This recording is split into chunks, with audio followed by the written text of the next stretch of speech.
Welcome to Everyone Loves Guitar, where we sit down and talk with interesting professional guitar players, uncover their stories, and discover what makes them tick. If you love guitar, music, and the backstory of people's lives, stick around. You're in the right place.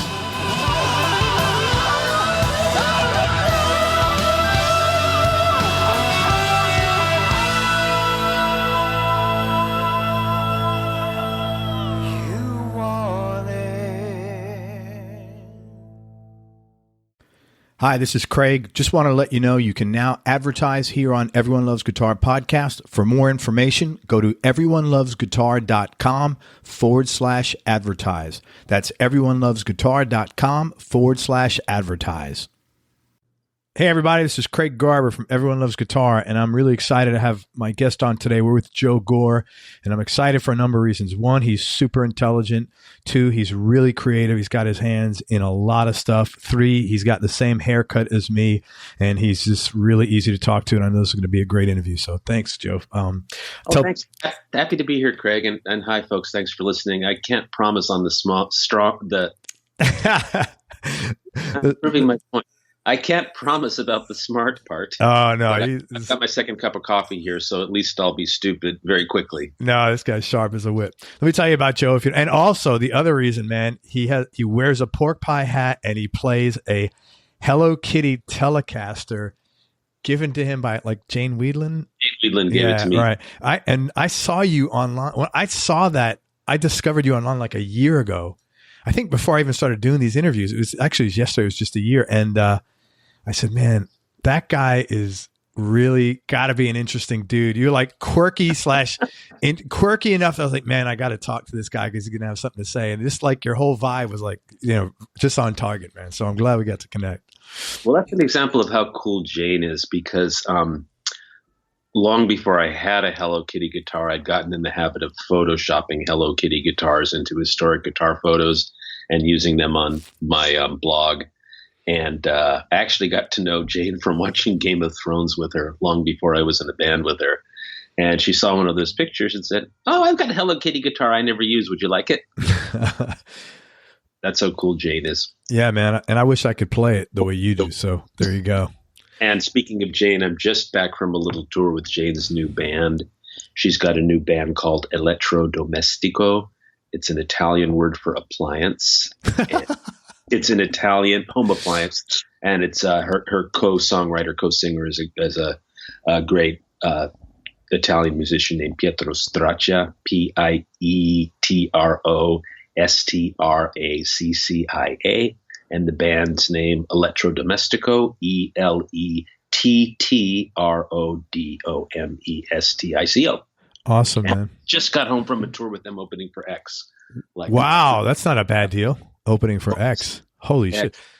So they ruled my world, and it's their 40th anniversary, and I've been a fan for 39 years.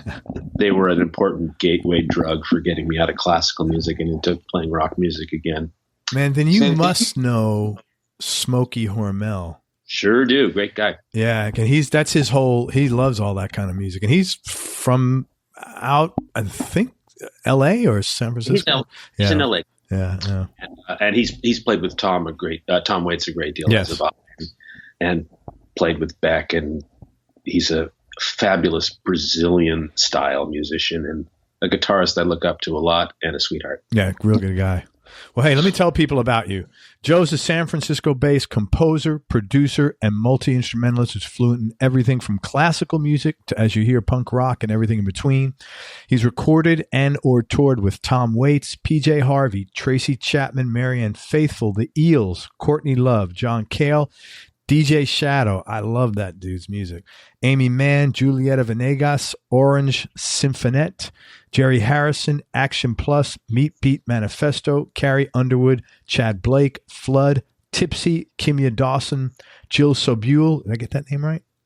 I think she says Sobule. Jill Sobule, Jane Weedland, as we said, and Belinda Carlisle, Flea, Les Claypool. And I never know this one. Is it OAR? Is that just like that? Yeah, they're just OAR. OAR and loads of other artists. His music also appears in films and television shows. Other clients of his include Apple, Intel, Disney, National Geographic, Oprah Winfrey Productions, VH1, Universal Music, Zynga, American Conservatory Theater, and the American Museum of Natural History.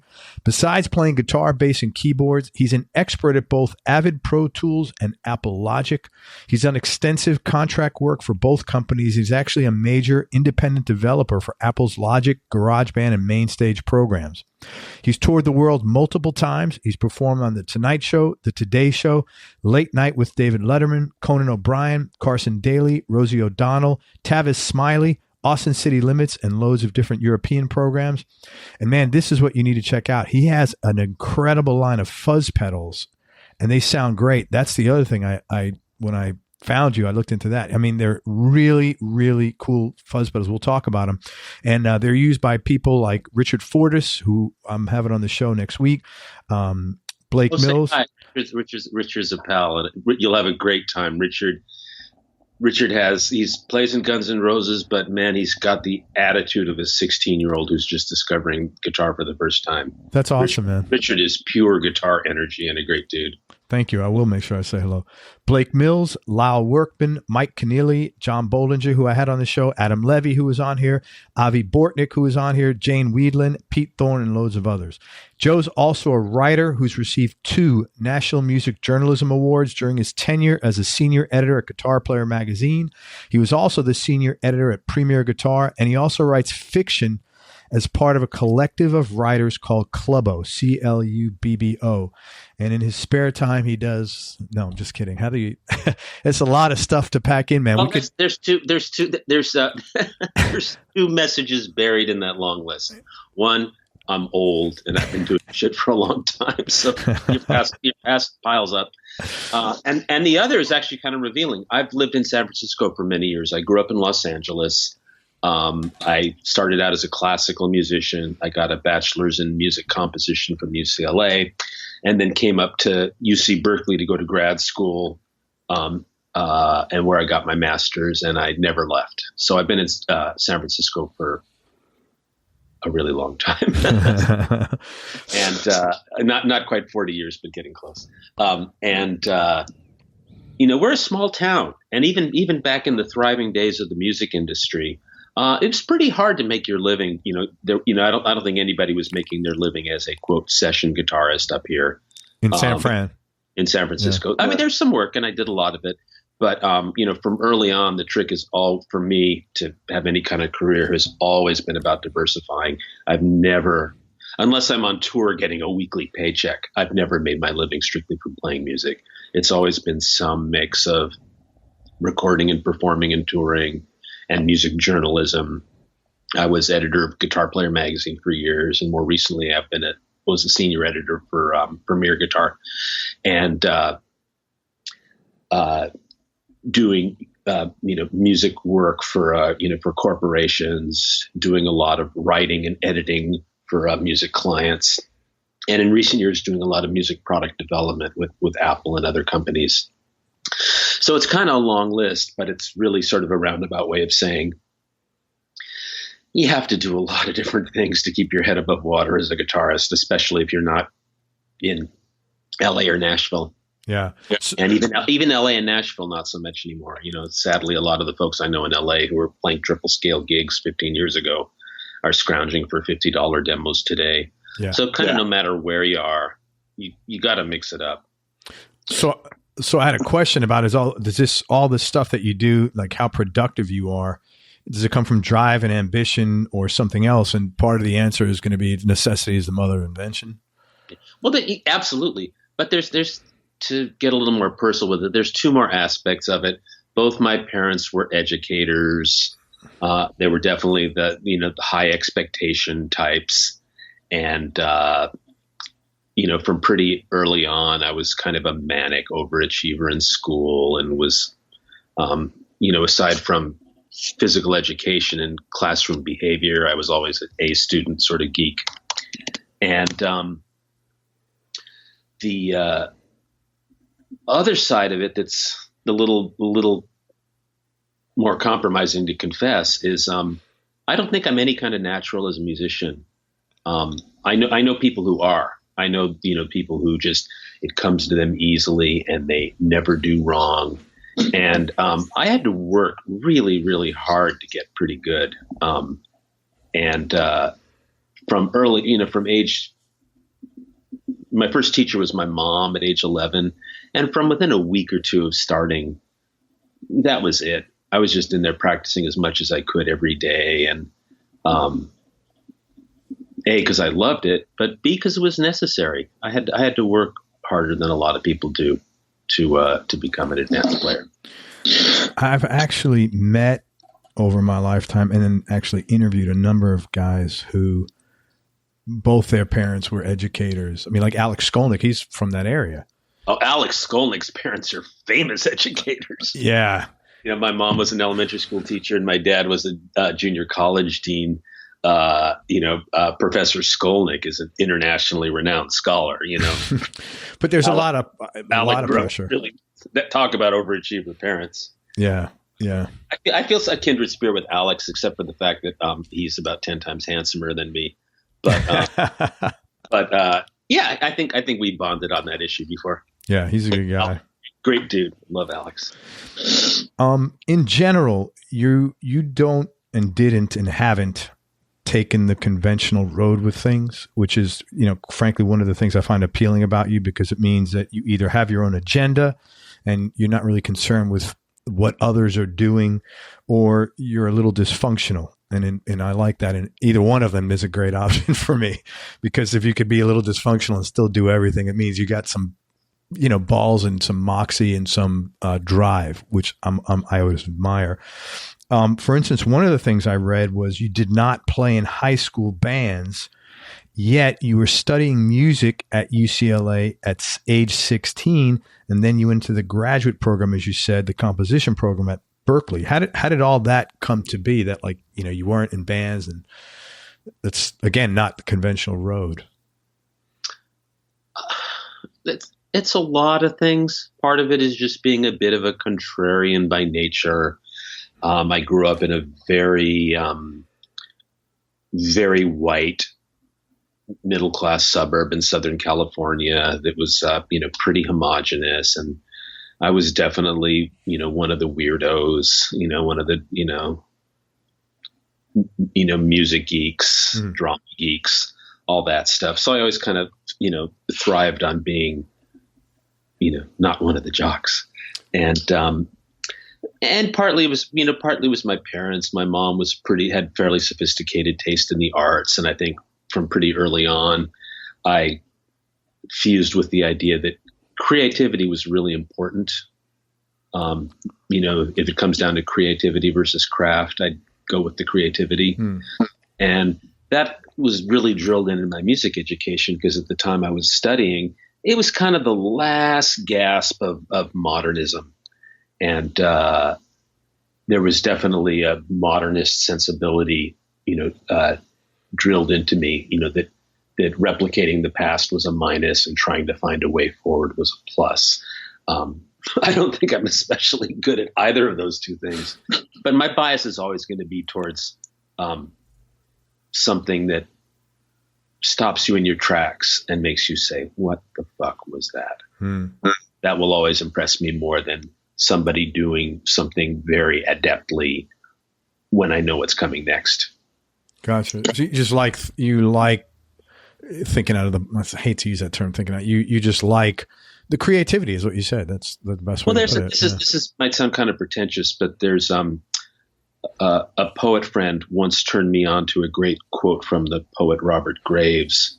And I'm paraphrasing because this is all secondhand, but the line was something like, I know a great line of poetry because it makes me cut myself while I'm shaving.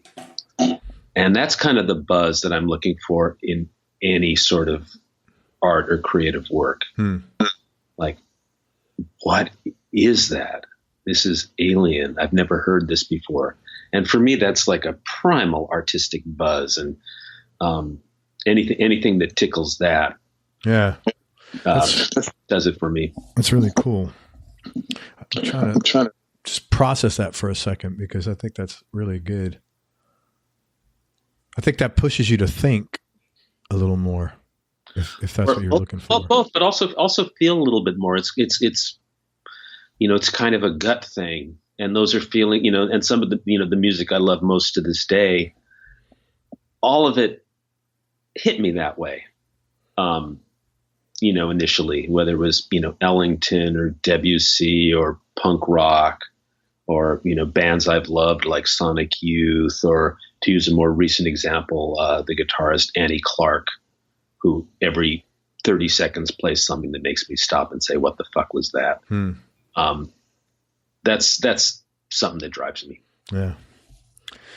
So what did you do straight out of Berkeley, like musically or otherwise? Like, what you graduate Berkeley, what's up? It was interesting exit plan, actually. The program really doesn't emphasize MAs because it's assumed that anybody who's going to go into academic music is going to get a PhD. So saying I got an MA is really equivalent to saying I dropped out of the PhD program. I did not finish my doctorate. And it was partly because of an instructorate there at the university. I started getting really interested in African music. And one of my composition professors was a guy named Ollie Wilson, Ollywilson, who at the time was one of America's foremost African-American composers. And he taught a history of jazz class that emphasized jazz's African roots.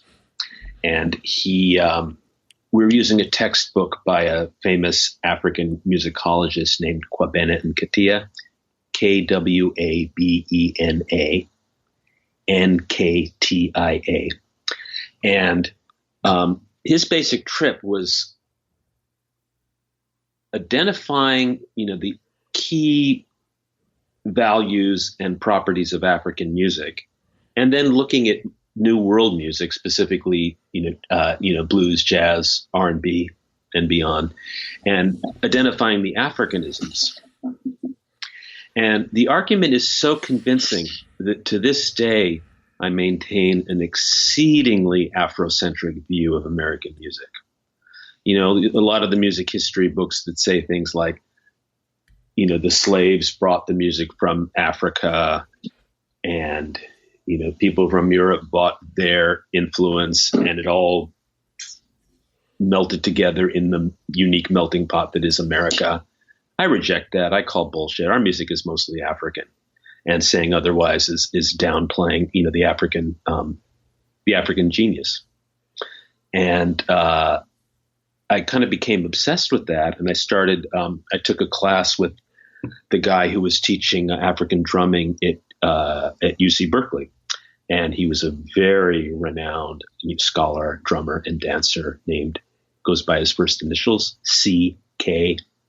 Here's another spelling one, Ladzekpo, Ladzekpo.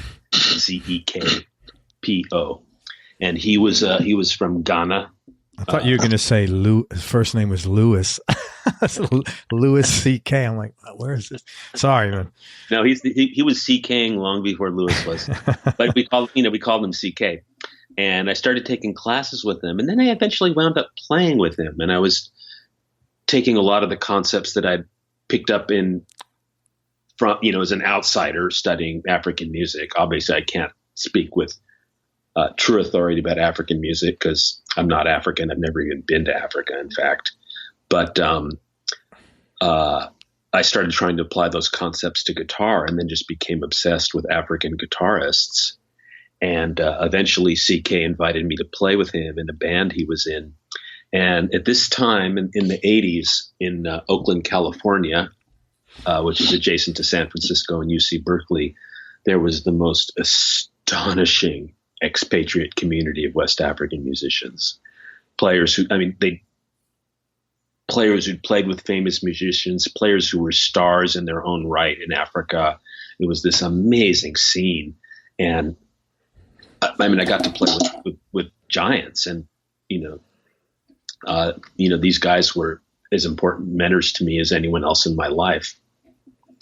So the main band I was playing in was with get ready for some spelling tricks, was a guy named, in Africa, he was known as Orlando Julius, and still is. And he was a star in Nigeria. He was from Lagos, Nigeria.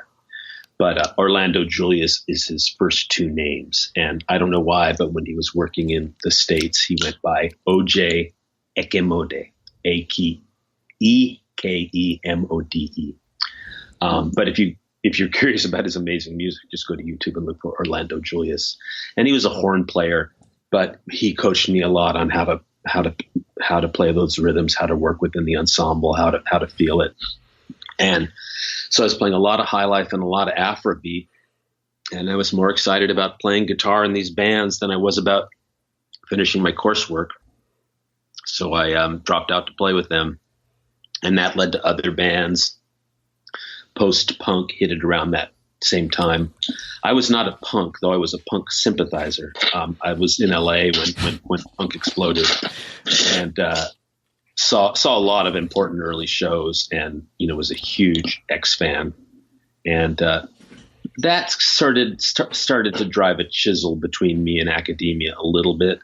But it was getting into the African scene in Northern California that really broke me off from academia. And while I liked punk rock, post-punk was even more exciting to me because it had an element of avant-garde and of breaking the rules and being surprising. It wasn't just about the energy and the passion and the simplicity. It was also about interesting sounds, interesting noises, interesting psychological environments. So between post-punk and African, I was out of there, and that more or less laid the path for my next few decades. Can you differentiate, for me anyway? I like the difference. I'm not really a heavy into punk guy. What's the difference between punk and post-punk? I think post-punk implies some experimentalism. The first wave punk, like the Sex Pistols and Clash. Sex Pistols, Clash, Ramones, and then important punk precursors like the Akron scene with Pere Ubu and New York Dolls. Was about playing simple, loud, amped up rock and roll at a time when the sound of rock and roll was very dominated by what we now humorously call yacht rock. Yeah, hair metal and shit like that. No, hair metal hadn't come yet. Well, it was the beginning of hair metal, no? The 70s. I think hair metal is really an 80s thing. But no, I'm talking, what the radio sounded like in the late 70s was Fleetwood Mac, Kenny Loggins, the Doobie Brothers, some of which music I've come to like and respect over the years. But, it was just very produced, very slick. Very West Coast. Nothing against the West Coast, but that's what they referred to it as because of the production. Well, and now the kids call it yacht rock, which is that what I've never heard that term, yacht rock. It means like big budget, smooth sounding pop with sung by guys with mustaches and long hair. In fact, there's a yacht rock cover band here in San Francisco with the best name ever, Mustache Harbor. Wow. But anyway, so punk was loud. It was simplistic. It was all about the energy. And this might sound a little counterintuitive because, I'm kind of coming from this, this brainiac, very abstract, very intellectualized, tradition. And you'd think I might have been drawn towards, the rock that was, more complex and more sophisticated and closer to that edge of the spectrum. But it was kind of the opposite. I really probably should have been a progressive rock kid. I really probably should have been a big Zappa head. Totally not. I would say the other way. Because that was you were breaking free, man. Yeah, well, when I was 13 or 14, I liked that stuff a lot. But then when I started, getting into the music at the source, prog wasn't that compelling. It's, Brahms was better. Zappa was cool, but I was more interested in the composers he was interested in than in him, Webern and Varese. So it was never like I wanted rock to have the trappings of classical music and be as complex and sophisticated as possible. It was the opposite. I was wanting rock to be coming from a different universe, and it wasn't some place where I went for instrumental virtuosity or sophistication of and complexity of structure. Having said that, the differentiator with post-punk is it becomes a little more experimental. It becomes a little bit about the sounds. It's not just about playing 3-chord rock and bouncing around the stage and bashing it around. So, the second wave of, bands is groups like Wire. I would put the later Clash records in that category a little bit too. Later Talking Heads, anything that's playing with, it's kind of rejecting musical structures. You have it in microcosm in Johnny Lydon's career, because the, Sex Pistols, of course, are the quintessential punk band. And in a way, PIL is the quintessential post-punk band, which was, PIL was more sonic experimentation and tape loops and random noises and less about playing, an amped up 3-chord rock song. And that flavor of avant-gardism with a beat, maybe, really did it for me. Gang of Four was really important. And to this day, I rank Andy Gill from Gang of Four as one of my 2 or 3 favorite guitarists ever, because if the punk bands were about rediscovering the primal energy of rock and roll and amplifying it even further, Andy Gill was about stripping away every sentimental vestige of rock and roll. He just did not have a normal guitar riff in his vocabulary. Nothing he did referred to, earlier guitar playing.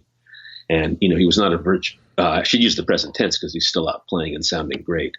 Nothing he does is especially virtuosic, but man, the artistic vision is so pure and so stripped of sentimentality. That it's always blown me away. So I hope that's a good punk versus post-punk. Yeah. I'm going to go back and check out some Gang of Four stuff, because I had a guy I knew years ago who was really into them, and I never really paid much attention. I need to go at least check it out, man. Some of their older stuff. I read in your bio. First albums are real good. What's that? The first 2 albums especially are really good. I'll check those out. Same with the first 2 PIL albums. I read that when you were holding down a 9 to 5 as an editor, that you had a bit of a personal revelation or come to Jesus meeting with yourself. And you said that you wanted to, using your words, embrace your quirks. And that revelation sort of changed the way you looked at yourself, at your career. And it seemed like, from what I read, it kind of liberated you a little bit. Well, it wasn't, I'd always made my living as a guitar teacher from age 13 on. I was getting paid to do lessons. My summer job in college was guitar teaching. My make extra money during the school year gig was guitar teaching. When I was out of college, I made my money by teaching. I did not fill out a W-2 until I was almost 30 and got an assistant editor gig at Guitar Player. And yeah, it was a 9 to 5 gig with a substantial commute. And it was a cultural shift. I mean, the one thing, it was amazing to get. I mean, it was getting my first grown-up paycheck ever, and I was being mentored by lovely, brilliant guys like Tom Wheeler and Jazz Obrecht, and getting to meet some of my heroes. But on the other hand, it was like, oh my God, I'm working a 9 to 5 job with a commuter mug and my coffee cup in the and it was a little bit of, and I'm 30, my life is over. But really, it wasn't so much the 9 to 5 aspect as going from playing in, semi-successful regional bands to working a Guitar Player. And all of a sudden, I was meeting these people who I only knew as names, or people I read about in Musician Magazine or paid to go see. And now I was, talking to them on the phone or hanging out with them backstage or even flying to where they live to take lessons with them. And, obviously I was a super workaholic, geeky type of guitarist. And when I was young, I tried to practice everything, tried to practice all styles, had a very specific practice routine, and was kind of trying to keep all the balls in the air. And then, around the time I hit 30 and got the Guitar Player job and was hanging out with people like, Jeff Beck and Bill Frisell and 17-year-old Buckethead, who had a big impression on me, it completely shifted the question of, what the hell was I, trying to do? Maybe 30 is the time when you start realizing for the first time that, that life might be finite. There's only that many years in your life. And then I was hanging out with people who I could never do what they do if I lived 3 or 4 lifetimes. Why? There's just,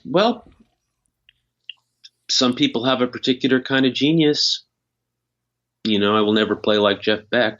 Yeah, but you were talking about the top. That's what yes, but suddenly I was getting to hang out with the top, and that was the reference wasn't, the guy around the corner who plays in the other band. It was, the some of the greatest living musicians. I still feel that way today. Young Blake Mills, who I rate as the player of his generation, and I'm happy to be friends with a bit. It's just unalloyed genius. He was playing better at 17 or 18 than I will ever play. Yeah. But, but I don't mean this as a big false modesty thing either. It raised the question of, what are you trying to do? Are you trying to be an all-rounder who does everything? Or are you trying to be someone who has a style, who says something unique, who someone might conceivably recognize as a guitarist? And that awareness turned the whole equation around. And no longer was I trying to practice everything. And by embrace quirks, I meant, let me put it this way. This is advice I give sometimes to, to players who feel stuck in a rut, or feel like they want to go farther in developing an individual style. If you were to write out on paper 10 skills you have on guitar that you have some aptitude at, again, take out the modesty. I don't mean you're best in the world at it. I don't mean you have it completely mastered. I don't mean you're an incredible virtuoso. But 10 things that are among your strengths at whatever level you're playing. And then if you came back and ranked those 10 things according to how common they are, maybe you're really good at a skill, but a lot of other guitar players are good at that particular skill. Maybe speed. Maybe you can play fast. And ranked it from things that are most common to things that are most idiosyncratic and most uniquely you. And what if you took, the 5 most original aspects and the 5 most common aspects and made a mental note to maybe back off on the common stuff, maybe try to do it half as much, maybe not practice it as hard, and really drill down on the stuff that's unique and maybe try to use that twice as much and practice more. And it's, it's not a recipe for everybody. It's probably not a recipe for a young guitar player still trying to strive for physical ability to get around the guitar. But when it gets to the point where you're starting to think of yourself as a musician who's performing for people, what would it do to your style if you amplified your unique spots and de-emphasized things that are more common? In my case, I stopped practicing for speed.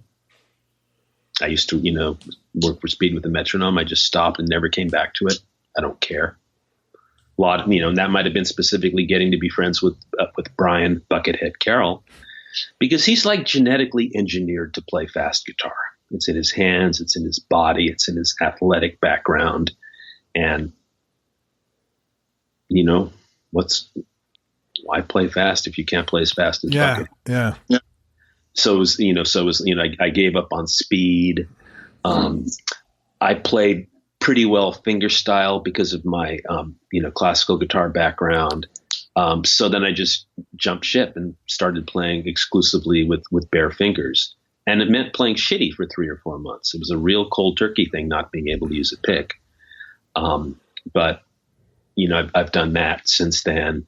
I started trying to integrate some of the chromaticism and expanded harmony that came from my academic background, but also trying to keep some of the violent edge that I'd liked so much in punk and post-punk, and just let go of a lot of normal things. And I don't know if it's directly causal, but lo and behold, I started getting really cool gigs, within a year or so of making that change.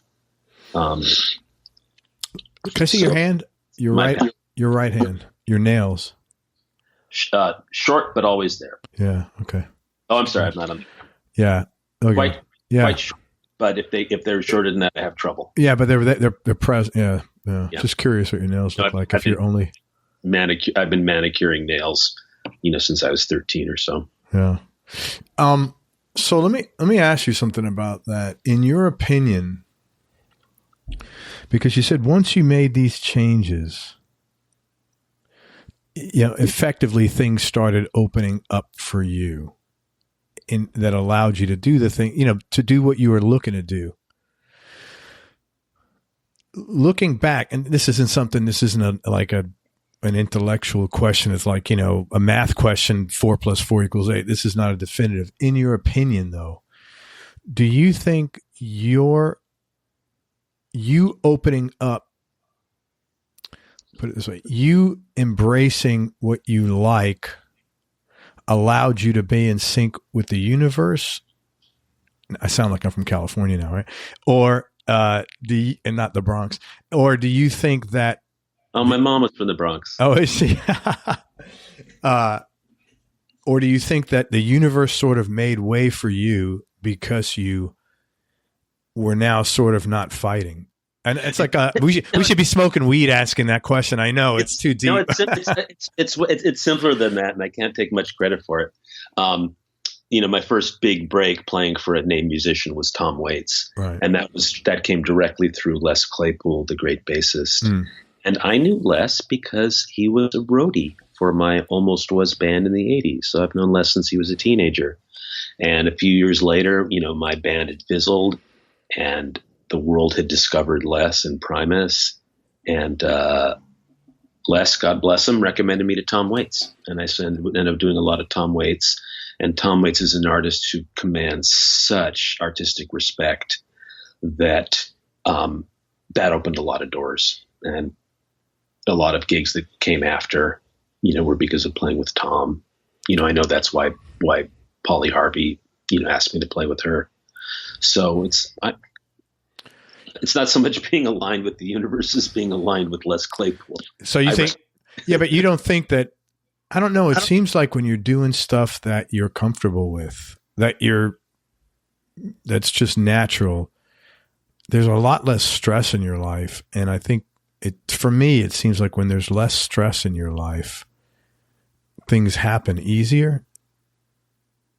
I think that's true, and there probably is a connection too. Because back in the time when Les was crewing for my band, it was a group called Big City. It was a big, we played a lot of funk, Afro-Caribbean music, and I was playing in those very traditional styles. And then I was playing with, after that band fizzled and I was a guitar player, I did start to play in a more exploded, dissonant, chromatic style.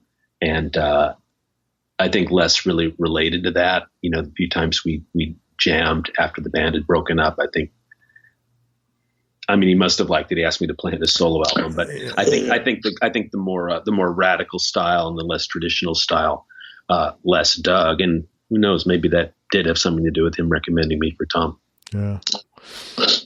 I want to ask you about some of the artists you worked with. If you could talk about maybe how you got the gig and if there's a cool or interesting story. I know there's going to be cool, interesting story.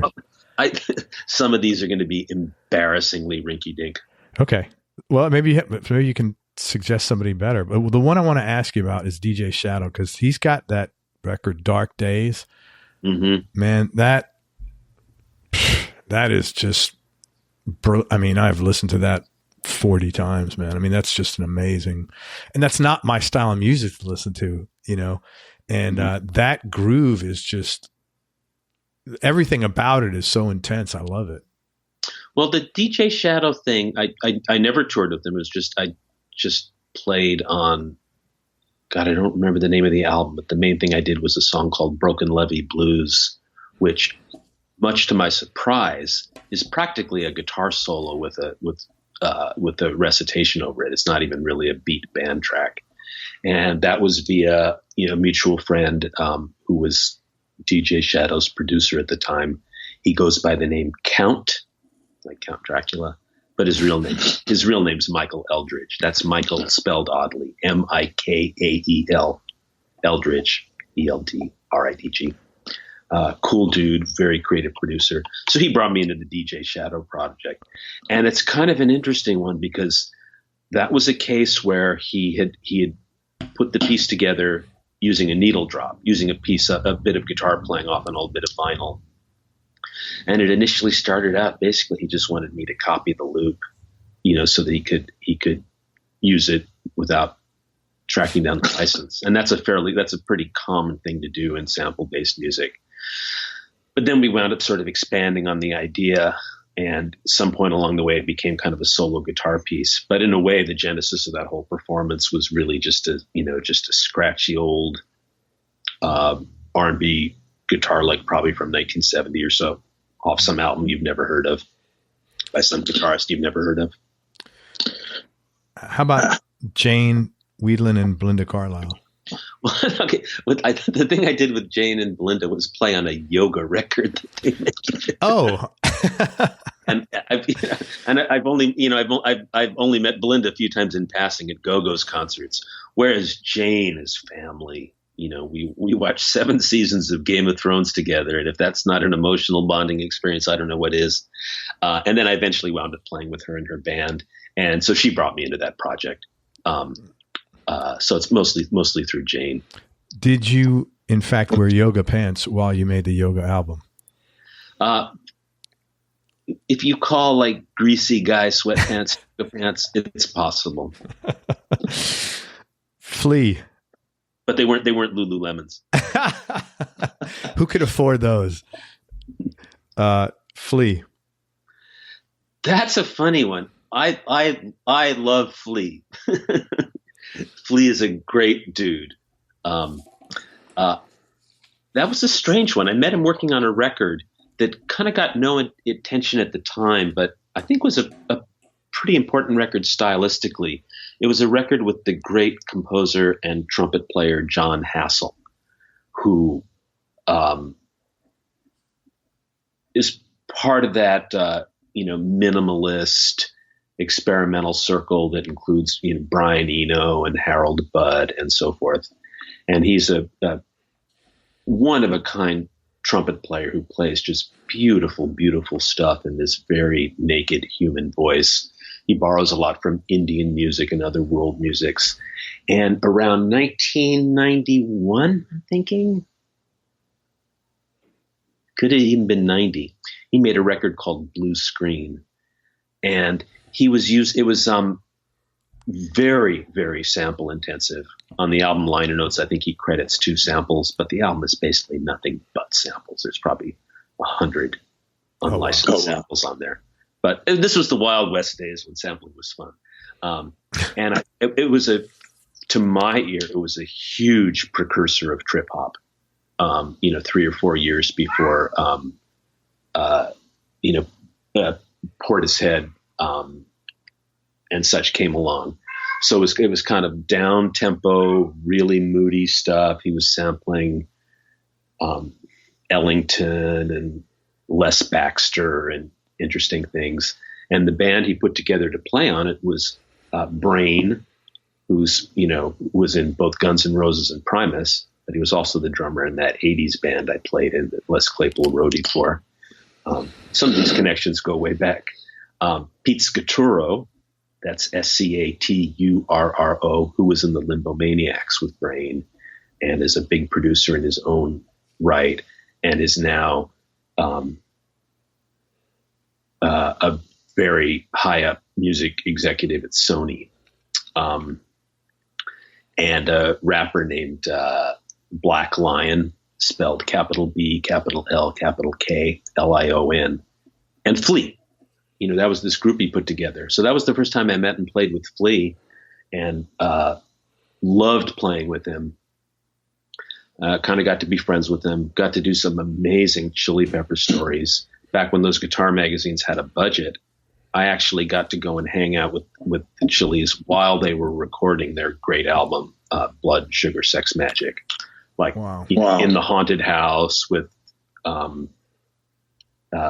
Rick Rubin and Brendan O'Brien and 16-year-old John Frusciante sleeping on a bare mattress in a bare room and drawing on the walls. And that was a cool experience. And then I played on other stuff with Flea over the years. I played on one of his solo things. We both played with Tracy Chapman at times. And one of many wonderful things that Flea does is he spends a lot of time and money promoting music education. And he has a big star-studded benefit once a year at some fabulous mansion or another in LA, and always puts together the talent to perform there. And one year he had me and Tracy perform, which was fun. Cool. But then another year he put together a little band with him, Tracy, me, my drummer friend Dawn Richardson. That's Dawn. She's a she, Richardson, who used to be in Four Non Blondes and now plays in Electro Domestico with Jane. And she and I were Tracy's band for several tours. Just playing R&B covers with Tracy. And oh my God, people who have Flea stereotyped as just the gung-ho, slappity slap guy don't get it. He is a deep, heavy grooving, very mature roots R&B player, when he goes that route, and just a great bassist. Yeah. Even you think, oh, he's a great player. Cool. You don't need to be he's a phenomenal player. Well, it's funny because like once I did a Sonic Youth interview, and Kim Gordon, the bassist from Sonic Youth, was at the time like very slap intensive, super virtuosic bass playing Rain, and she didn't say anything about Flea. She just made some passing comment about not really digging that macho jock style of playing bass. And then I saw Flea afterwards, and he said, I know she's talking about me. I know she's talking about me. I love her playing. And, I don't want to be that guy. I hate our macho fans. He's a great player, man. And great dude. I think very highly of Flea. This was interesting. Marianne Faithfull, because she's, pretty much from the late 60s. And that wasn't, man, I could do 2 hours talking about Marianne. It was just one short tour, so I can't claim I did a lot, but boy, was it fun. And that came via Robbie Berger, Burger, or I guess his pro name is Robert Berger, who is a keyboardist. He was in Orange Symphonette with me when he was very young, and he has gone on to have a fabulous career, basically playing with everybody. And he's one of the 2 or 3 best musicians I've ever met. Oh, wow. He never plays anything bad. He never plays a wrong note. It's perfect the first time, every time. It's perfectly appropriate. He's a genius, and he works with Marianne. And he suggested me to play these couple of shows. She often plays with Bill Frisell. Oh, I didn't know that.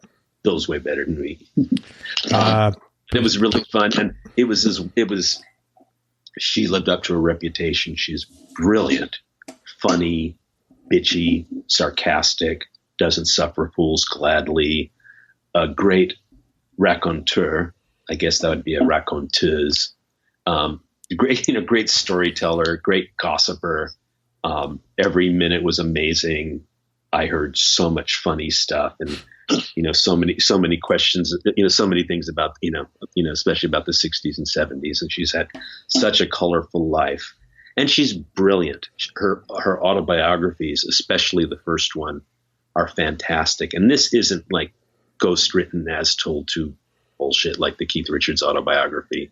Oh, she wrote that herself. This is a very literate. This is an exceedingly literate woman writing well about interesting stuff.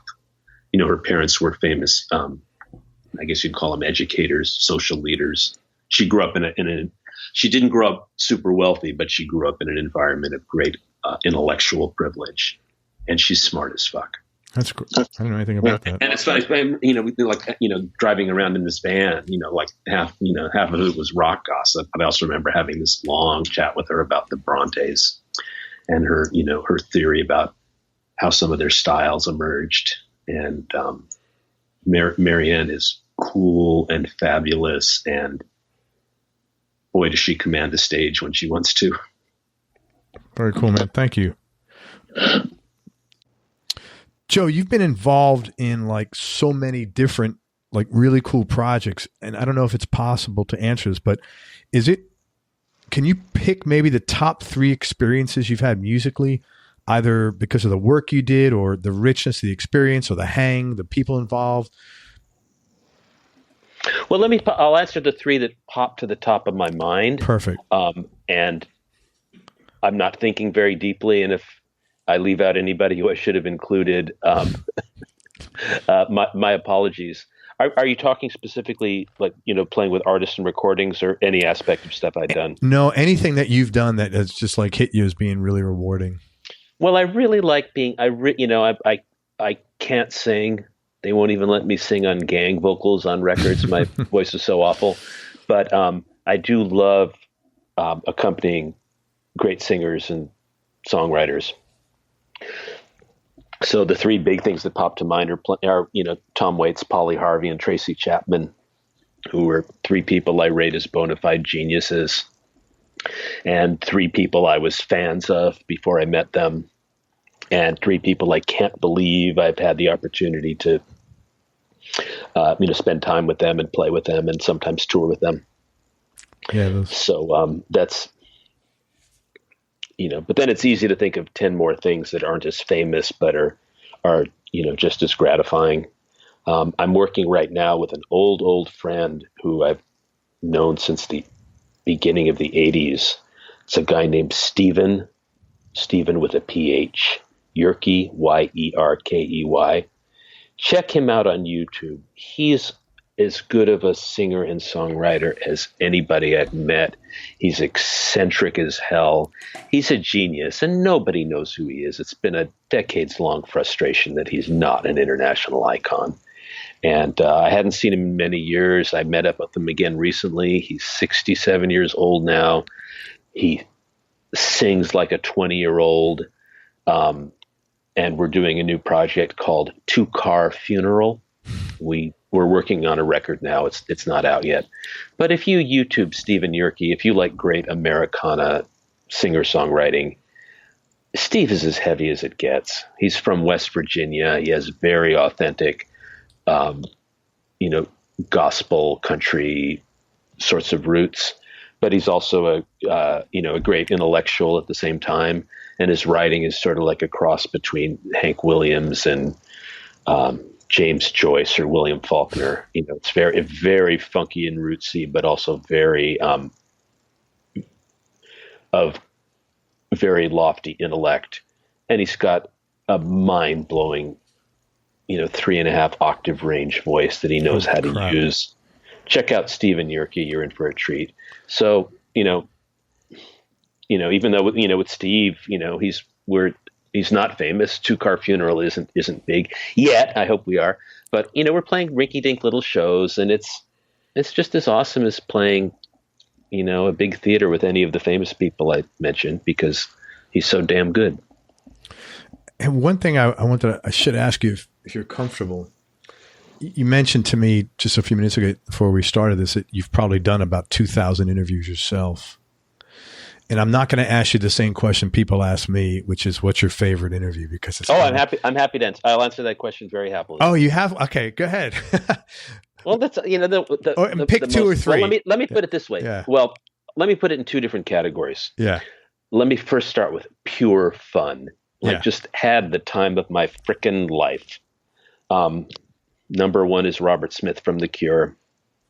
Really? So fucking smart. So educated, so sarcastic, so funny, so acidically bitchy, likes to drink. It was just staying up all night, drinking and chatting, and had the time of my life. I would put Johnny Marr in a similar category. Just so insanely fun. Maybe interviewing very young Polly Harvey, because it was one case where doing something in journalism realm led to something in the music realm. Sure. I'm hopefully not promoting myself while I'm doing interviews, but I don't know that I'd have ended up playing with her had we not met that way. In terms of interviews, that maybe weren't especially fun, but, which blew my mind, that I can't believe I got to talk to them. Mind you, I do some interviews outside of the guitar field. So I had the privilege of interviewing Ray Charles a few months before he died. Wow. Probably the only interview I ever did where I referred to the subject as sir throughout the entire interview. Yeah. He's famous as kind of being he was known for kind of being, mean old bastard, but he was lovely. And boy, he's 20th century American music in one man. What a privilege. Interviewing Ennio Morricone because he was wow. mine. And at the time I spoke pretty good Italian, but I brought in an Italian speaker as like a assistant / translator. And just to interview someone whose music meant so much to me, it wasn't necessarily fun. He was very polite, very professional, very businesslike. It was just like, I've got the time for the interview, ask me questions and I'll answer them. So he wasn't friendly, but he wasn't dickish either. And he gave really good answers to questions, and I learned a lot about the way he makes music, and that was incredible. And another one who's a big hero of mine, I only got to interview finally last year, and you may not know the name if you don't follow Latin music, but within Latin music, he's a god. Oh, excuse me. Pardon my burp. He's a burping god in Latin music. And you don't have to edit that out if you don't want to. Eddie Palmieri. Yeah, he's a conga player or he's a pianist and a band leader, and mainly a composer and a great band leader who's still playing, but his career stretches back to the early 60s. And it's hard to find an exact equivalent in jazz or rock, but just a giant who's been a stylistic pace setter for over 50 years. And, to interview them. Another one I got to interview Roy Haynes, the great drummer. He's very old now and his mind isn't all there, but he was a charming man.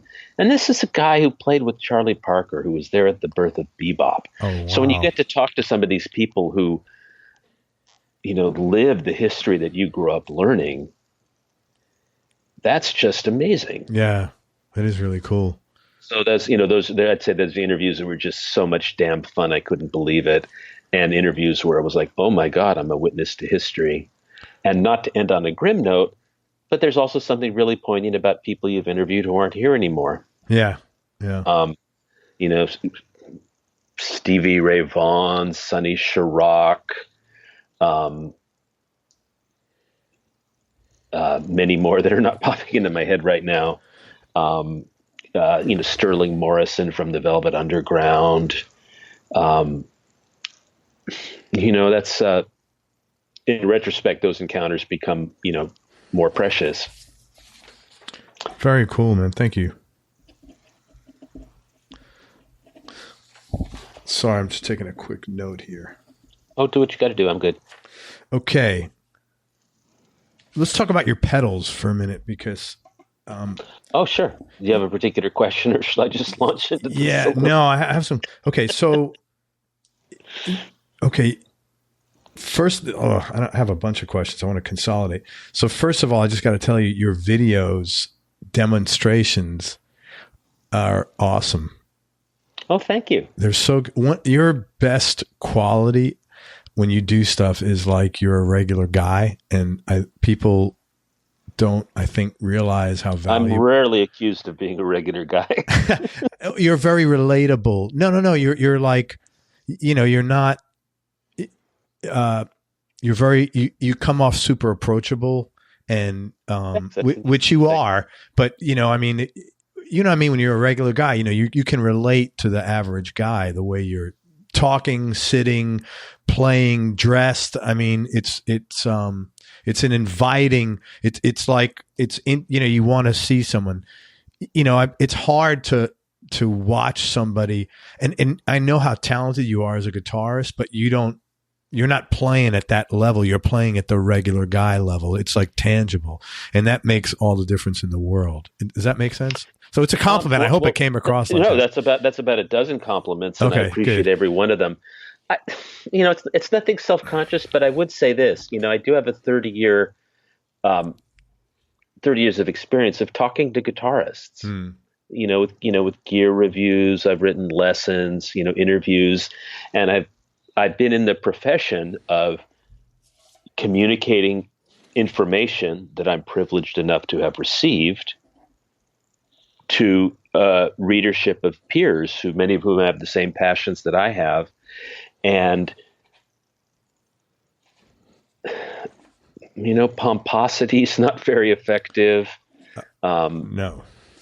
Trying to build yourself up. Self-deprecation's always better than self-aggrandizement. Oh, yeah. So it's just, and I'm marketing gear. I'm trying to sell it, so I'm not trying to make like I'm, on some higher level. I'm just another schmuck trying to make a few bucks from something he makes.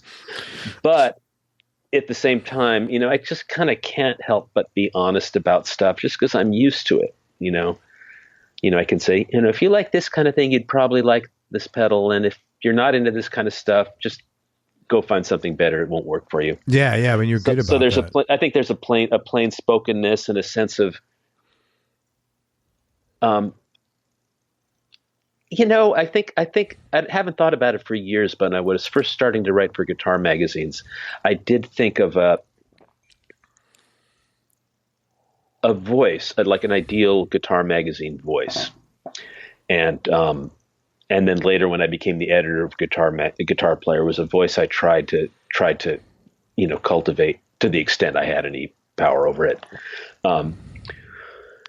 Which is that I kind of wanted the editorial voice to be like a knowledgeable friend, like someone you'd go to for advice, and they would just give you, like a straight ahead, unpretentious answer. And, just knowledgeable, helpful friend was what I thought and still think is the ideal persona for a guitar magazine story. And, I think that's probably the same voice I use marketing the pedals. Yeah, totally. 100%. And it's not by design. It's just, that's what, there's people out there who love guitar. I like playing guitar. We have a lot of stuff in common. Just talk to your peers. Let me ask you a couple of questions. Why did you pick fuzz? Well, actually, three questions. Bundle them together because the answer is probably really yeah. involved. Okay, so 3 questions I'll ask you. Why did you pick fuzz pedals? Number 1.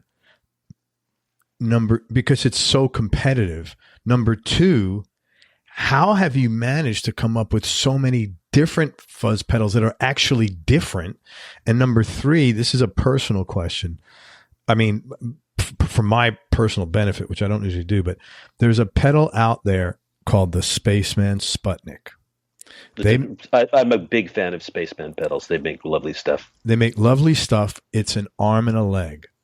What of your pedals is closest to the Sputnik? Because I don't have, if you give me a second, I'll go online and Google the schematic and take a look and tell you. But let me answer the first 2 questions first. Okay, great. I got into pedals, here's the cynical answer.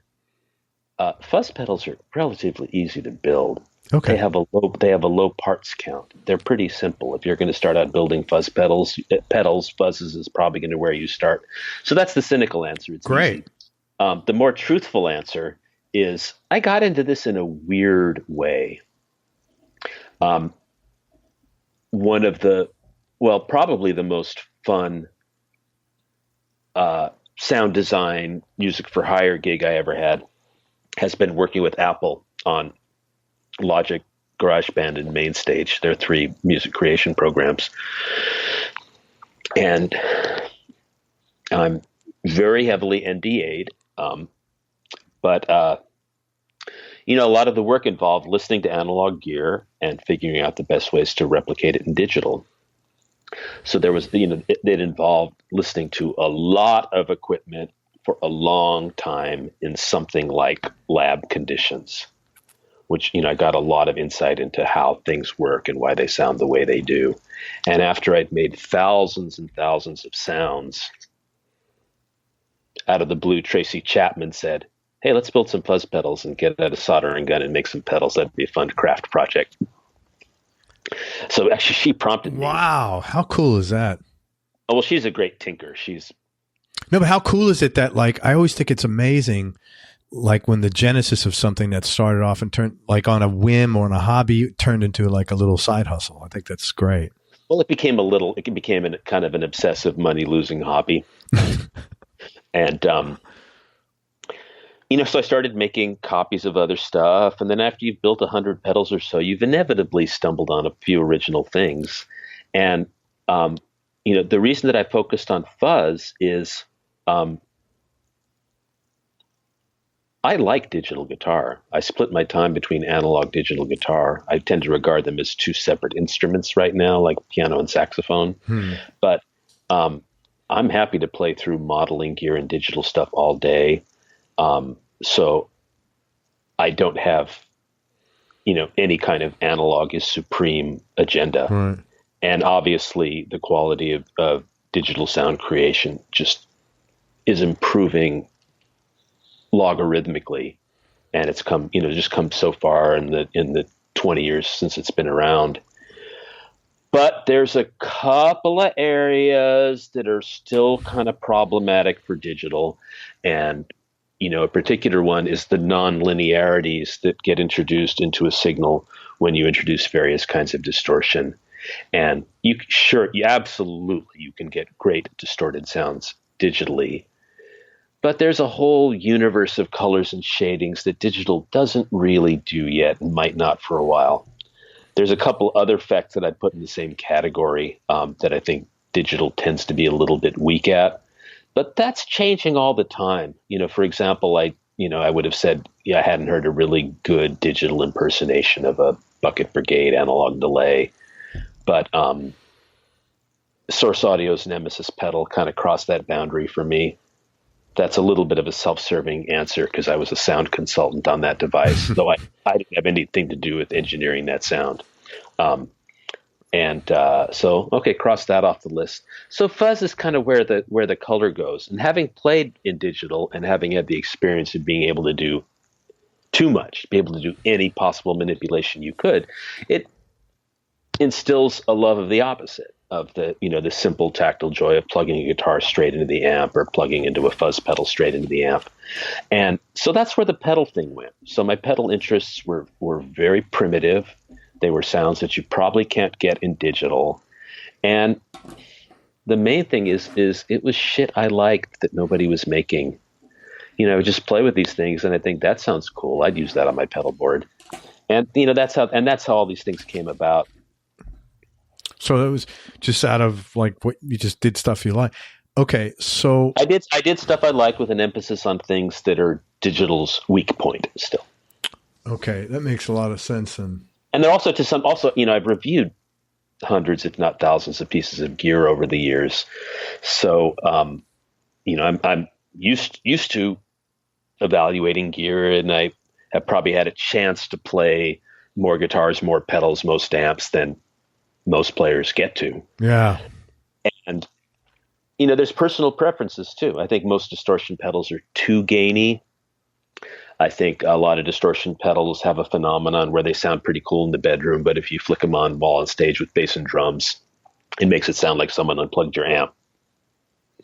So also partly it's been a reaction against some things that I think are traditionally too much a particular way and kind of trying to swing the pendulum back the other way. So my stuff tends to be not quite as gainy as most stuff. And the biggest thing for me with pedals is dynamic response. Because if you're going to play in the analog realm where you have this living, breathing, conductive relationship between the guitars, the pedals, the amps that has real in the moment musical ramifications, having something that responds to what you do, you play differently, it behaves differently. You get a universe of sounds just according to small gradations in touch and intensity on the guitar. So almost a universal principle with my stuff is making it touch responsive. So for the kind of players who use a lot of variations in touch, who like adjusting their volume and tone knobs on their guitar, who like inhabiting the ambiguous middle ground between pure clean and pure distortion, those kind of players are probably going to like my stuff. And players who tend to play full out all the time, kind of maximum volume, maximum intensity at all times. And that includes a lot of guitar players I like. I say that with no condescension. Sure. Well, maybe 5% condescension, but not much. They'll probably think, so what? Yeah, not a fit. People who love tube screamers like the fact that it compresses a bit, makes everything even, it fixes imbalances in your performance, and just kind of has a smoothing effect. And almost everything I make is kind of the opposite of that. I try to make stuff that expands the range of articulation rather than compressing it. It's funny. It's a taste and feel thing. Yeah, I had a tube screamer, and it was not for me at all. I sent it. I don't like sending stuff back, but I think I sent that back. It just was not a fit one little bit. So that's why I'm so attracted. I grew up with, I'm my age, I'm pushing 60, and I kind of grew up at exactly the wrong time for great stomp boxes. And this is going to piss off a lot of stomp box collectors and people who love their pedals, because it's just one crackpot's opinion. Okay. Growing up playing in the late 70s and 80s, I hated them all. All the distortion and overdrive stomp boxes sounded nasty. They all sounded boxy, chopped off the high end, had this kind of ugly mid-range that always makes me sound like, a bloody swollen nose. And it's just, I was definitely one of those plug into the amp, play clean guys. And then by the time I got to guitar, had been a guitar player a few years, people started reissuing all the 60s stuff that I was just old enough to have missed. I was too old for fuzz faces and tone benders and things like that. And, come the mid 90s, you had people like Prescription Electronics and CVEX and George Tripp's from Way Huge, cloning a lot of the old 60s pedals. I didn't know they were all clones at the time, but that stuff changed my world. It's like you'd plug this in and it was like your amp was on fire. It was explosive. It was violent. You change, you make a 5% change in your playing and you get a 25% change in the sound. That 60s transistor based stuff was just so responsive and so primal and so electrifying. And finally I got it and became kind of a stomp box freak, as a lot of people did during that era. And, when I got into building stuff, I certainly, drew from those roots. Nothing I make is a clone, but I'd say almost everything I make has roots in topologies from the mid 60s to early 70s. And that was how I came to love stomp boxes and find them an indispensable part of the palette. And that's what drives me when I make and design stuff. And that's why I say the opposite of tube screamers, because the era I'm talking about not relating to anything is the tube screamer era. Anybody who likes fuzz pedals, I would really encourage you to, and Joe didn't ask me to market this. He's probably cringing, if anything. And, but he's got some amazing, really, really cool fuzz pedals. So check him out at joegore.com. I mean, really, just really good stuff. So, Craig, is it okay if I PayPal you that $50? Yeah. I mean, honestly, I love just watching. I'm gonna send you the question on the Sputnik.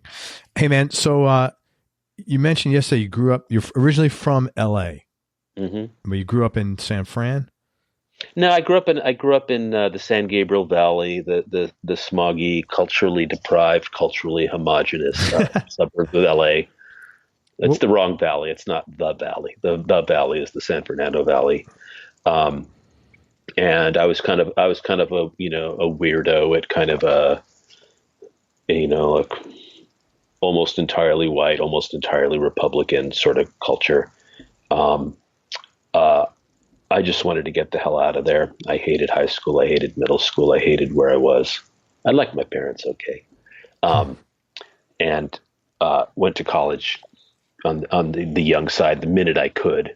And I went to UCLA for undergrad and then got into grad school at UC Berkeley. And then after a couple of years there, I was just, I just loved San Francisco too much and I never went back. Would have been better for my career if I'd gone back, because I think I mentioned previously, it's pretty tough to make a living just playing guitar in the Bay Area. But it's my home, and I love San Francisco, despite all the changes for better and worse. I love San Francisco. Man, I've never been there. My wife has been there, and she's always said that's her, like, literally her favorite city in the country. So I need to go there. We got issues. There's it's the city's changing in some not good ways. It's so prohibitively expensive right now. Yeah, I keep reading that. And, the tech culture. I'm not going to put down tech culture in a blanket way. I've worked in tech culture, and my wife works in tech culture, but there's no denying that the influx of tech wealth and a desire of people to live in San Francisco is homogenizing the city in a way that recalls the homogeneity I was trying to get away from as a kid. Artists are forced out, people of color are forced out. So San Francisco is getting a little blander. The homeless problem is a horror. Really, because of the lack of affordability. It's a complicated issue, and I'm not an authority to preach on it.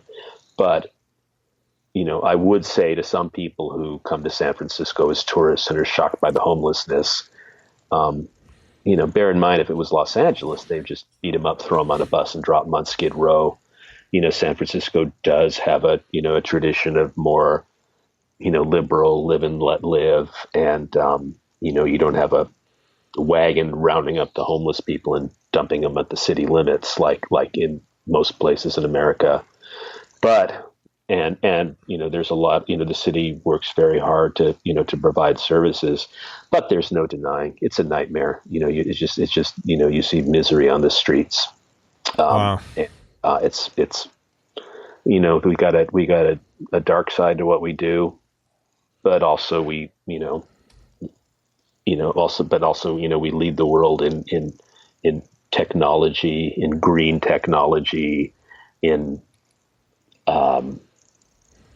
diversity and acceptance and sex positivity and all sorts of things that are wonderful, and I'm really proud of. So, we're a flawed but fascinating place. So I guess that old Scott McKenzie song, I think it was, if you're going to San Francisco, be sure to wear flowers in your hair, may not be so relevant anymore. Oh, you still see some. You still, hang out in Golden Gate Park. You'll still see some flowers. What are some of the bigger obstacles that you've had to overcome throughout your journey through music and life, either personally, musically, or business related? Well, technically, the fact that I'm not that good by nature. Oh no, I think I like my guitar playing. I'm not. This is not a false modesty thing, but I've known I have friends. There's people I work with who are that musician. They just pick something up and can do no wrong. They were just born that way, and they got it in them. And it's just effortless to create beauty. And it was a much more of a slog for me. So you're not a natural player. I don't believe I'm a natural. I believe I'm a very dedicated workaholic. And I think I think some aspects of musicality can be learned through experience, and some can't. So that's the big one for sure. Emotionally, I'm not ashamed to say I'm a diagnosed depressive on meds for many years. It's very effective for me, and I'm very high functioning. And I don't have a problem saying it out loud because I don't think it should be stigmatized. No, hell no. It's an illness, not a character flaw. Yeah. But that's a struggle sometimes. And business-wise, same as everybody else. And same as everybody else, there isn't really a functioning music economy anymore. I always say, without joking, that this is an amazing time to be creating music in every regard except making money at it. It's tough. I've had to diversify a lot, and I've had lean times. Let me ask you this. First of all, thank you very much for sharing all three of those things. Sure. That was cool of you to do that. Do you think, it's just your opinion. Do you think this is going to turn around? Do you think like, this is a fallow period now, but,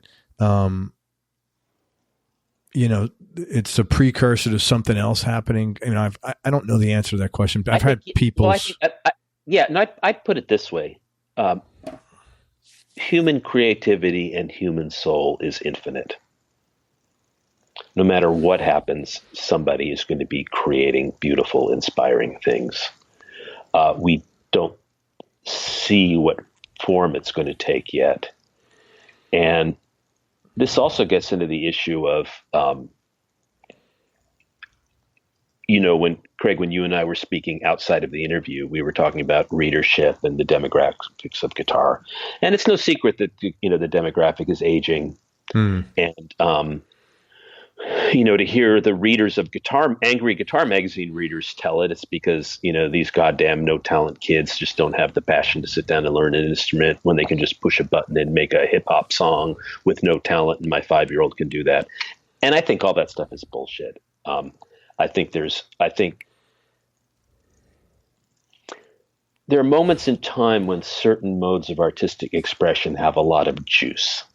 It's just where a lot of people are pouring their focus and they're making, things are just leaping ahead so fast you can't believe it. And whether you're talking about the rock and roll explosion of the 60s or, Elizabethan, the explosion of the English language during the Elizabethan era, or, the incredible musical experimentation around the turn of the 20th century. There's just times where there's just a lot of blood cells occupying that space, and there's a lot of attention going there. And then there's other times in music where things are more obscure and they might have equal or greater artistic merit, but it's not where the focus is. It's off the path, or perhaps it's become a classical style. And I think in the same way that you go to a concert hall and hear a Beethoven symphony, played an awful lot like it was played 200 years ago, that's a great thing. But to a large extent, jazz has gone to the same place. It's more than ever, it's a classical music that you play in tribute and reference to the past.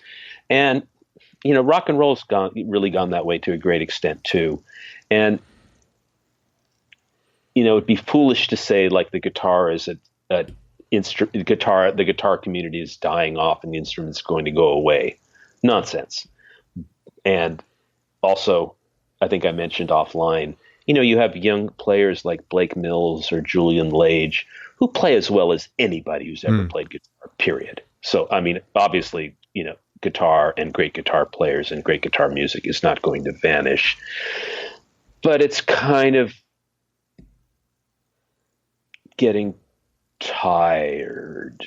The focus isn't quite there. Fortunately for me, my passion is not the guitar. My passion is music, and the guitar is simply a means to get there. I love beautiful guitars. I'm lucky to own, more nice guitars than I deserve. And I treasure them, but I treasure them the way I think a carpenter would treasure a favorite saw or hammer. Sure. Tools. They're tools of the trade. They're always tools. There's something, to me, there's something profoundly sad about naming your guitar, especially naming it after the opposite sex. So I have no sentimentality about it. I have no collector's instinct whatsoever. Yeah. As you can tell by looking at my collection, because I've always bought the weird things rather than the collectible ones. And sometimes I've gotten lucky. I bought a Trini Lopez 20 years ago because it was weird and you could get it for the third of a price of a 335. And now that's a fabulously valuable guitar. Sure. But it wasn't by design. I just bought the weird shit that nobody wanted. So it's just a collection of tools. And, if you go to like the Experience Music Project in Seattle and see, all these great historic instruments, it's fascinating. It's historically fascinating. It's artistically fascinating to see all the beautiful work that people created, and also historically fascinating to think, wow, that was the instrument that I've been hearing since I was 6 years old on records, or wow, so-and-so's hands actually touched that. But for all that, no, it's tools. And I compare myself to my mentor, Tom Wheeler, who sadly died last year, and who wrote so many great books about guitar. And Tom just loved the guitar for the guitar. Just he could geek out about the details all day long. It was just such a passion. And I could never write a book like Tom Wheeler's American Guitars because I don't care enough. And if we pass into an era of music creation, I probably won't live to see it, but, where the guitar is not the epicenter and people are using some other tool, to make music, awesome. We don't sit around crying that nobody composed harpsichord music after J.S. Bach. Yeah, right. We listen to Bach, and once in a while we dig out a harpsichord for a special effect, or we hear it in concert by somebody trying to create Bach's music as accurately as it was played in Bach's day. But the harpsichord is not a forefront of musical creativity. It's not driving the style forward. And guitar did that in the 60s and 70s, and I think it did it again in the early 90s. But it's been a while since the guitar was a driving force in anything. Sure. Hey, when you play, I just want to talk about actual guitars for a little bit. I'm a Luddite here, so this could be totally off. When you play, it always looks like your fingers are spread like super wide across a number of frets. And I was curious if you're not playing conventional chords or voicings and you're playing some different inversions, because I mean, it always looks super complicated what you're doing, but it's complicated to me because I'm basically an idiot when it comes to playing guitar. I doubt that's true. But, well, it's I don't have especially large hands, which is amazing. I know. Sorry, I don't mean to jump in fact, here. I probably let's put it this way: I'm 5'8", and unlike the guy in the White House, I think my hands are in scale with my body, and so I don't I just have a medium to medium small hand. As did a lot of great guitar players. Huge hands is definitely an advantage. Oh, massive. You watch Jimi Hendrix hands. Jimmy Page, too. Does he have especially large hands? They're light. I've never met Pagey face to face. I haven't seen it. Long, thin fingers. the young brothers from AC/DC have the littlest hands you've ever seen. I got to shake hands with both of them once, and it was kind of like shaking hands with a parrot, like this little bony tiny thing. But obviously, they were playing great music with it. Oh yeah. Buckethead has huge hands, and it's a part of how he does what he does. But then, Danny Gatton used to make jokes about how tiny his hands. He used to talk about his Vienna sausage fingers, and he did have kind of small, stubby hands, and he never had to apologize for his guitar playing. It's not by design, but I do seem to have an unusually wide stretch. I play keyboards too, and on pianos I can play tenths with both hands, which it's a reach for me, but I can do it. And on guitar, it's not anything I cultivated or stretched out. It's just, I guess, over the year, my hands have got that sort of stretchiness. At my getting towards the later side of middle age now, I have tiny touches of arthritis in my thumbs. It is not an obstacle yet. It's not unbearably painful yet. I don't think it's affected my playing yet, but it's easy to think if I'm lucky to be around in 10 years, I probably won't have the dexterity, but the stretchiness of my hands and being able to cover a lot of frets with my fretting hand. So far so good. I'm still real loose with that stuff. But are you playing like different inversions, or do you play a conventional D chord or a G chord? Because everything you play, I'm like, because you're really melodic, and I'm looking at this and I'm like, I have no fucking idea what he's doing. Just looking at your hands. No, I'd put it like this. There's, I played piano longer than I played guitar. I studied composition for many years, and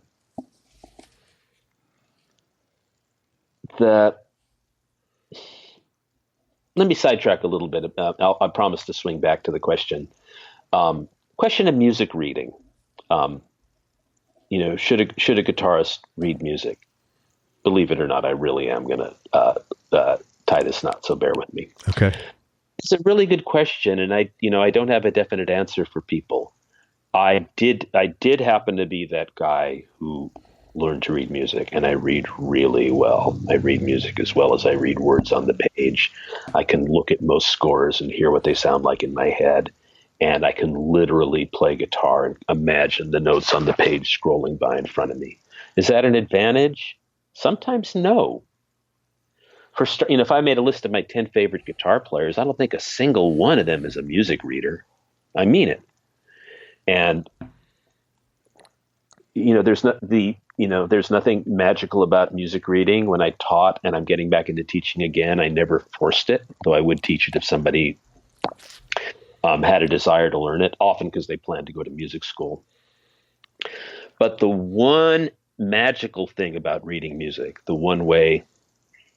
I should also mention I almost never do it in my work. I'm doing yes, sometimes you do a film score and sit there reading off a page for days on end, just playing, sight reading it, and the first take goes down on the score.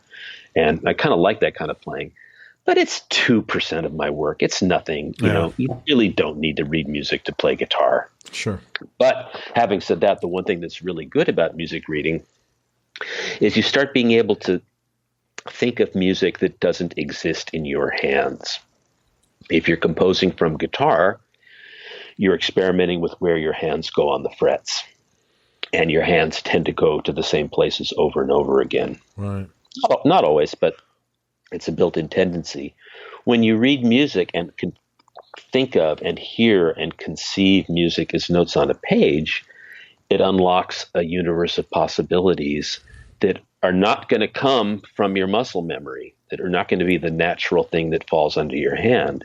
So for a good music reader, it's very possible to compose something or think of something, notate it, write it down. It exists in your head. Your hand can't play it, but you can start learning it from there. And I don't think that's a possibility for people who don't have a method of recording, of writing or marking down, thinking music. in terms of a reading. Yeah. So that absolutely affects the way I play. The fact that I rarely use a pick gives a more pianistic approach to guitar playing. So you can be selective about what notes you're playing within a chord. So, since I do relatively little strumming,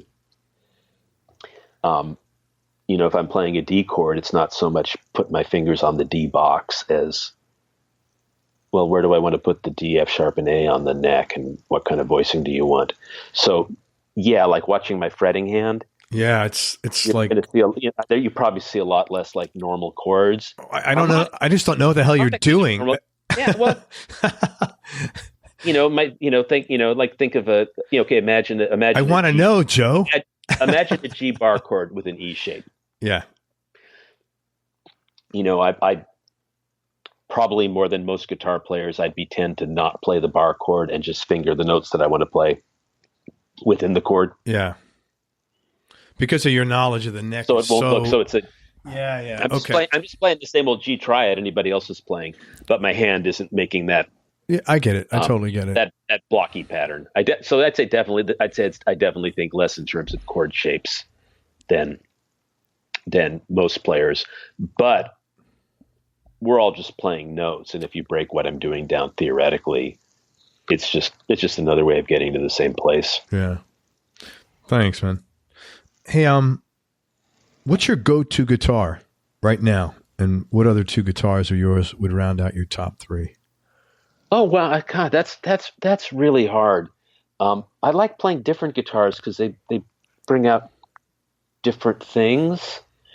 I'm going to not quite answer your question because I don't really have an answer, but, I own about 25 guitars, which is a lot, but it's, one tenth of what Joe Bonamassa owns. So, viewers.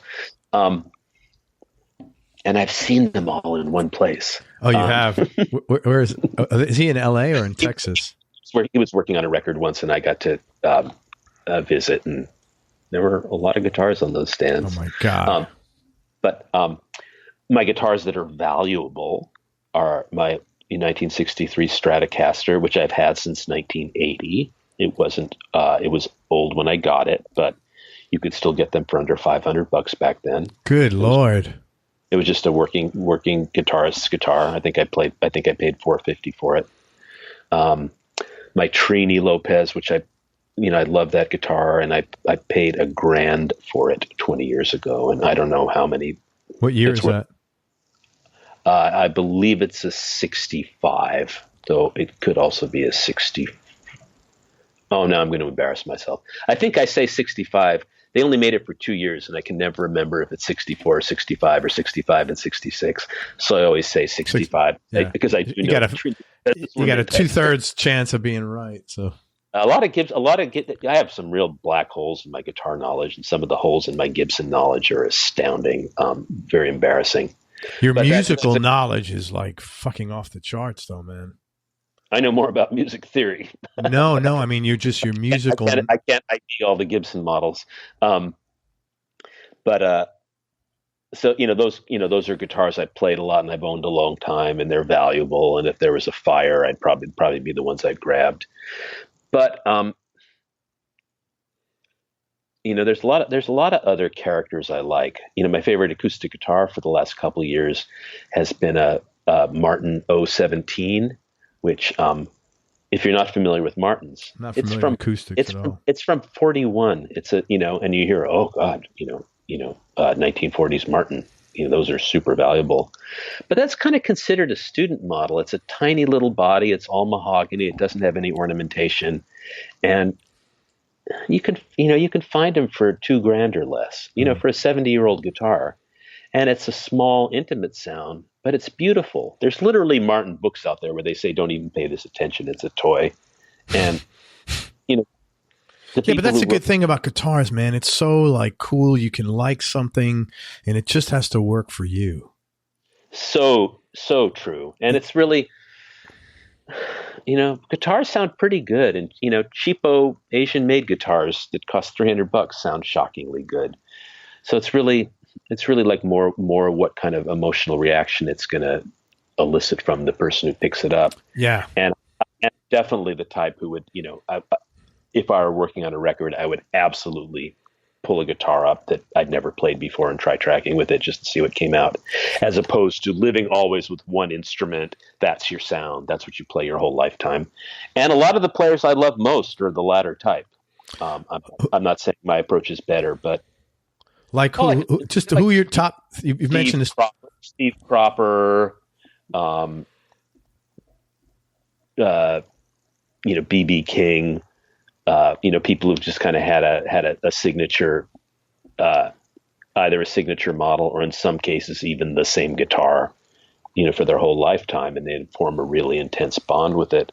Jim Campolongo, who used to live here in San Francisco and was my guitar buddy back when we were both in our 20s, and he also inherited my teaching practice when I went to Guitar Player magazine. He fuses with that telly. That's his sound. He has more guitars and he sometimes plays them. And when I knew him when he was young, he mainly played a 62 Strat. But that's kind of his thing, and it's his identity. Like with Roy Buchanan, same thing. I interviewed Jim. He's a brilliant guitar player and a super interesting guy. Absolutely, Jim is a soulful dude who feels what he plays very deeply. Yeah, far more deeply than I do. I'm joking. But Jim's thing is that one beautiful, play one note, name it anywhere persona. And my thing's always been more chameleonic. I sometimes think of myself as like a, character actor in old Hollywood, like a Boris Karloff or a Peter Lorre or a Lon Chaney, somebody puts on different makeup and plays different sorts of grotesque characters, but whose plain face isn't as recognizable. Whereas Jim is more like, Clark Gable or Cary Grant. It's the persona is always there and it's always magnificent. Yeah, I'm hoping to see him. We're going to be up in the city and towards the end of the, later on in the year. I'm hoping that he'll be playing one night. I'd love to see him. He's beautiful when he plays. So much of the energy comes from his shoulders. Just watch the way his arms and shoulders move when he plays. It's intense. He's Jim something else. Really good cat. Is there anybody that influences your playing that, I know the answer is going to be yes. So let me just ask, who influences your playing that people would be surprised to hear? Well, let me divide it into the pretentious answers and the unpretentious answers. I don't think the pretentious answers are going to surprise anybody, but I definitely spend a lot more time listening to non-guitarists than guitarists. Right, that's what I figured. The three highest musicians in my pantheon are Claude Debussy, Duke Ellington, and Claudio Monteverdi, a great radical Italian composer from the turn of the 16th century who more or less invented opera. Great experimentalist and I'd almost say expressionistic composer. So those are the things I love most and think, they're such gods to me that I hesitate to draw any comparisons. But I will say that, I listen to their music and whatever dribs and drabs have kind of penetrated through to my hands, I'm grateful for. So, a lot of old music. Let me put it this way: with classical music, I've identified I really have a particular obsession, which is I like radical music from times when the systems break down. It's when the language is in chaos and people are struggling for new words and syntax. And, very famously, the turn of the 20th century was like that, where tonality was declining and a whole generation of radical composers were trying to find a new mode of expression. But there's other hot spots like that throughout history. The era around 1600, when Monteverdi lived, was another one like that. At the beginning of the Baroque era, almost a century before Bach was born, the rules that had governed music making for so long were just being they were just toppling, and people were trying every trick in the book to find an expressive new way of making music, and radical and unpredictable and fascinating and beautiful things happen. The era around 1400 is similar. I have a big hang up on medieval music, and had I stayed in academia, I suspect I would have ended up being a medieval music scholar. And around 1400, you get some of the weirdest, wildest, you can't believe these were composed 600 or 700 years ago, pieces of music you can imagine. So those crisis points speak to me. And it's kind of the same in guitar, because obviously the great explosion of the guitar in 60s and Hendrix and others of his generation were, forging this new vocabulary, pulling it up out of the ground. And to a lesser extent, I think you had that around 1980 with the post-punk movement and, in the early 90s with the shoegazer movement, where people were really digging down. They didn't want to play what had come before, and they were trying to pull up this new style by the roots. And those are those points of revolution and violence and tentativeness and discarding the old and experimenting boldly with crazy new ideas. That's what speaks to me as an artist. Not anarchy, but the points where anarchy threatens order, if that makes sense. But it's totally consistent with what you said turns you on. You said you always look for, in anything you do, you're not looking for something that sounds okay. You're looking for something that says, wow, that's really different.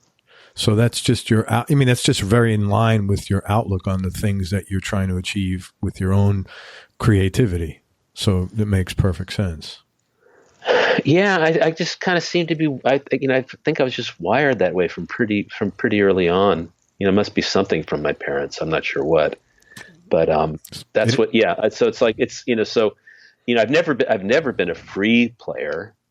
I've never played, free jazz or noise rock. My thing is stretching, bending, warping the tradition and hopefully making something new from it. But the tradition is always there. Sure. Just hopefully reshaped. So I'm not an anarchist, but I'm on the anarchistic side of order, if that makes sense. Doesn't make you a bad person, Joe. Hey, Desert Island. Those are the musicians I dig. Desert Island Discs. This is usually a tough one for me, but I'm a try. And especially one record I realized at one point that, well, like a lot of people who, lived through first wave punk, and I was not a punk. I was a classical music student, but I was a punk sympathizer, and it was very much my conscience. Sympathizer. Oh, complete. No, I saw a lot of important early shows, and I was on to the scene from pretty early on, but it wasn't my life. One thing about going through that is a lot of us first wave punks, kind of had to go through this phase where we sort of had to hate classic rock to get to punk. And I've literally fallen in and out of love with the Beatles a half dozen times. I'm liking them an awful lot right now, but and it's, the Beatles didn't change. It's just the, whatever fads or whims I was following at the time. So, but I realized that there is one classic rock album that fascinated me when I got it as a tween. It fascinates me today, and I never stopped loving it, which is Beggar's Banquet. Oh, great record, man. And again, there's other great records. That just happens to be one that's always been on my playlist, and I've never stopped loving it. Maybe because it's so sonically and sexually dangerous and provocative, so that it kind of passed punk muster. When at a time when, like, listening to, say, Yellow Submarine felt really silly. Yeah. I like Sticky Fingers. That's kind of my favorite Stones album. But I think Sticky Fingers might be the better album, and I love it a lot. But it doesn't pass punk muster the way Beggars does. It's yeah. It scared me as a kid. There was stuff about sex and religion I didn't understand. There were dozens of words I didn't know that I had to go to the dictionary to figure out. There's a lot of literary merit on that album, and I'm going to tell you a funny story. You made me think about dictionary. Not that it's only funny if you have kids, which I don't. But yeah, I know you don't. Years ago, I have a gap. My kids are 28, 26, and then my daughter's 18. So years ago, my sons would come to me, "Hey, Dad, what does this word mean?" I said, "Man, go and look in the dictionary, pull it out, and let's go over it together, and then we'll figure it out." The other day, I used a word in the sentence, and my daughter, I don't remember the word. She goes, "What does that mean?" And I said, "Look it up in the dictionary." She pulls out her fucking phone. She goes, "Siri, what does this word mean?" I was like, the whole point of it is, like, the time you take to learn everything is as valuable as much effort as you put into it. So it was no effort. So I knew she'd never retain it. So now it was just, I don't know. I've just felt really old because sorry. Like I said, it's only funny if you had kids. It was just very, like, the whole point is you got to go look for it. It's kind of like when we had albums, you'd have to read the back of the album, and you knew, the last song on side one of every album you had, now it's like, you don't even know the name of the song. You just know that you like number 4 because there was more vested interest. So anyway, sorry. And it's, and it's hard to know exactly what to think about that as like, middle-aged guitar playing white guys. I think there's a gut reaction to think, it's not the same. Something was lost. It's less value today. And I think there's some objective reasons to back that up. Music is as beloved as always, but it's not as valuable as always. Correct. So it's complicated, but then it goes back to what I said about music is bigger than guitar. Music is bigger than the album. Music is bigger than the playlist. think we're going to have to devolve an awful lot more as a species before we lose the ability to be creative and make beautiful moving things. It might be in a medium we can't see yet. Yeah. So I try not to be that guy who who bitches about that kid. Sorry, and it must be said. I'm sitting in my library right now, and I'm literally right behind me is a big shelf of reference books, and Chicago Manual of Style, and a dictionary that's 6 inches fat, and all my Spanish, French, and Italian dictionaries. And I don't know when the last time I picked one up is. I say, "Hey Siri," as much as anybody. Right. But I just thought of it because you said, you were the kid that you'd go look up at these words in the dictionary. I was like, wow. I'll tell you the last time I picked one up. It's like geeky Guitar Magazine editorial stuff and how you spell particular words or the punctuation you use. Okay, this is so inside, but anyone who's listening who's a guitar player and thinks, wow, they must have fun at those guitar magazines just hanging out and playing gear and interviewing, rock stars. There's also, we spend a lot of time arguing about picayune stuff. Here's a great example, which will either fascinate you or make you fast forward this. Using microphone, the word microphone. When you say mic, how do we spell it? Do you spell it M-I-K-E or M-I-C? M-I-C for microphone. Most people would say M-I-C. A couple people might write it the other way, but most people would say M-I-C. Now, when you're using mic as a verb, as in we mic'd the drums, or we spent all day miking the guitar amp,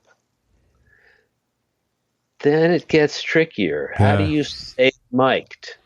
Is it miced? Yeah. Nobody likes that. Some people go with M-I-C apostrophe E-D for mic'd. Yeah, that's what I would probably do. I think that might be the format for the guitar magazine I'm currently writing for. I hate that. That looks fucking ugly. I want to see M-I-K-E-D. So, what looks right to me is M-I-C, mic, M-I-C-S, mics when they're nouns. When it's verb, to mic, M-I-C. But past tense, we mic'd it, I'd go M-I-K-E-D. And we are miking, I would go M-I-K-I-N-G. And everything else looks horrible to me. But I'm a professional, so I conform to the style sheet of whatever publication I'm working at. But okay, now wake up. Consider that that's a big part of working at a guitar magazine. Yeah. And sadly, I think that stuff is really interesting. That is a little scary, Joe. Hey, what are the most important things you've learned about yourself throughout your career experience and life in general?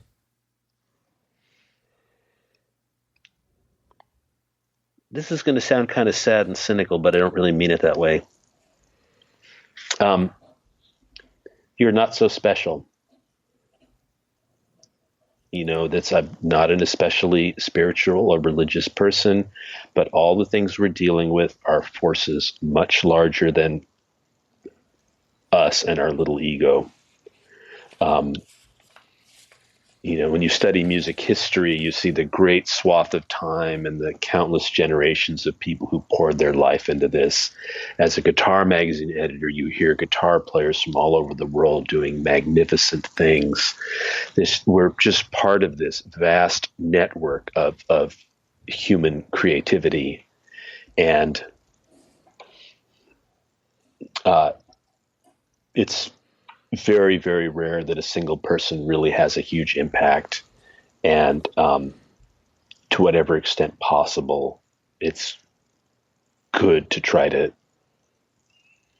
see yourself as part of a human tendency and a human energy rather than on your particular path. I wouldn't now notice the way I worded that. I said, what I've learned is it's good to do that. I routinely fail to do that.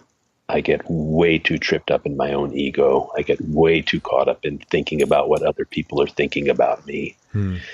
And I'm probably more susceptible to that kind of solipsistic thinking than most. And so I haven't managed to live by what I preach, but it's something that I try to remind myself as often as possible. Thanks, man. Appreciate you sharing that. If you didn't become a professional musician, what do you think you would have done instead? Archaeology. Really? It might have been. That was my passion when I was a kid, until my mom said, "Why do you want to be an archaeologist? All you'll do is sit in a tiny closet in the museum dusting a bone with a toothbrush all day." But obsession. The swath of history always fascinates me. When I vacation, it's often an historical or archaeological themed vacation. Your wife must be compatible with you for that, because that's pretty. That's a deep dive. She's as geeky as I am, and she's a she's a better musician than I am. Okay. So like all couples, we have our issues, but compatible interest is not one of them. I hear you, man. But the past is always there when that anything I create, the past is the present. I'm always tuned into the past. A lot of my listening is conditioned by the past. By what I mean by that is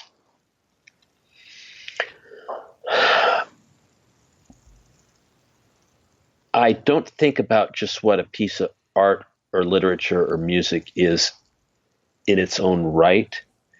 I always think very heavily about what it meant then, what it meant to make that statement, how radical it was at its time, and what bravery and vision were needed to create it. So if you listen to a piece like Hector Berlioz's Symphonie Fantastique, which is a classical war horse that practically every symphony plays every season, and if you're not a classical music head, you'd probably put it on and say, "Oh, that sounds nice. That's a cool piece," and maybe your head would poke up a couple times on some of the more interesting passages. Or if you don't like classical music, it would just be noise in the background. But like in an historical context, it's like, holy shit, how did he have the nerve to do that? Where did that come from? Oh my God, the audience must have rioted when they heard that. And so, getting back to what I said earlier, is that I'm always drawn to the stuff that's brave and new. Yeah. And it conditions to my hearing. My hearing is conditioned by that reality. And it's to say, if some people heard a scratchy Duke Ellington record from 1929, it sounds like scratchy early jazz and maybe kind of sounds quaint and nostalgic, and I hear it and it's like, where the fuck did that originate? Oh my God, how did he get that idea? Well, because you did not see that coming. I'm always thinking about music in its time.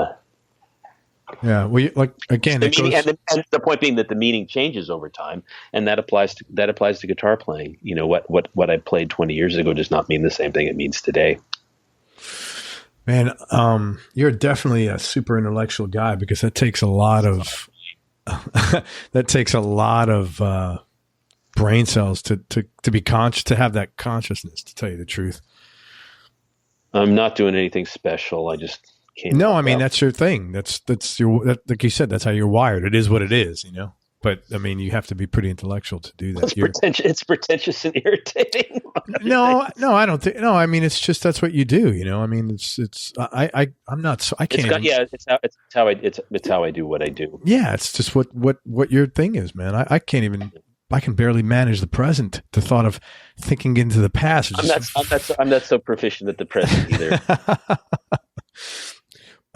When you're having a bad day, Joe, what do you do to make yourself feel better? Oh, this is kind of interesting, actually. I was kind of bitching a little bit about how, living where I live and living when I live, how it hasn't been easy to make a living solely playing guitar. But there's a plus side to that, is one career can be a refuge from another. Yeah, for sure, man. Absolutely. And if I'm, having a shit day with a magazine, or a spat with an editor or whatever, I can kind of think, oh, well, yeah, but next week I get to go off on tour and rock out on stage and I'm not really just an editor. I have this whole other dimension. And same thing on guitar when I'm out on tour and getting criticized or I'm kind of, a little bit in the doghouse or Sure. keeping up. It's all like, well, this isn't my whole existence. I got 6 articles due that are going to get paid for, and I'm really a journalist. Right. You can kind of, you can use one to hide from another. So, shifting gears is good.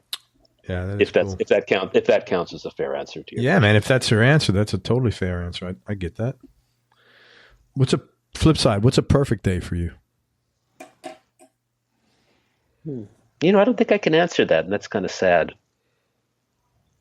I like not knowing. I like, a perfect day would be one full of delightful and unanticipated surprises.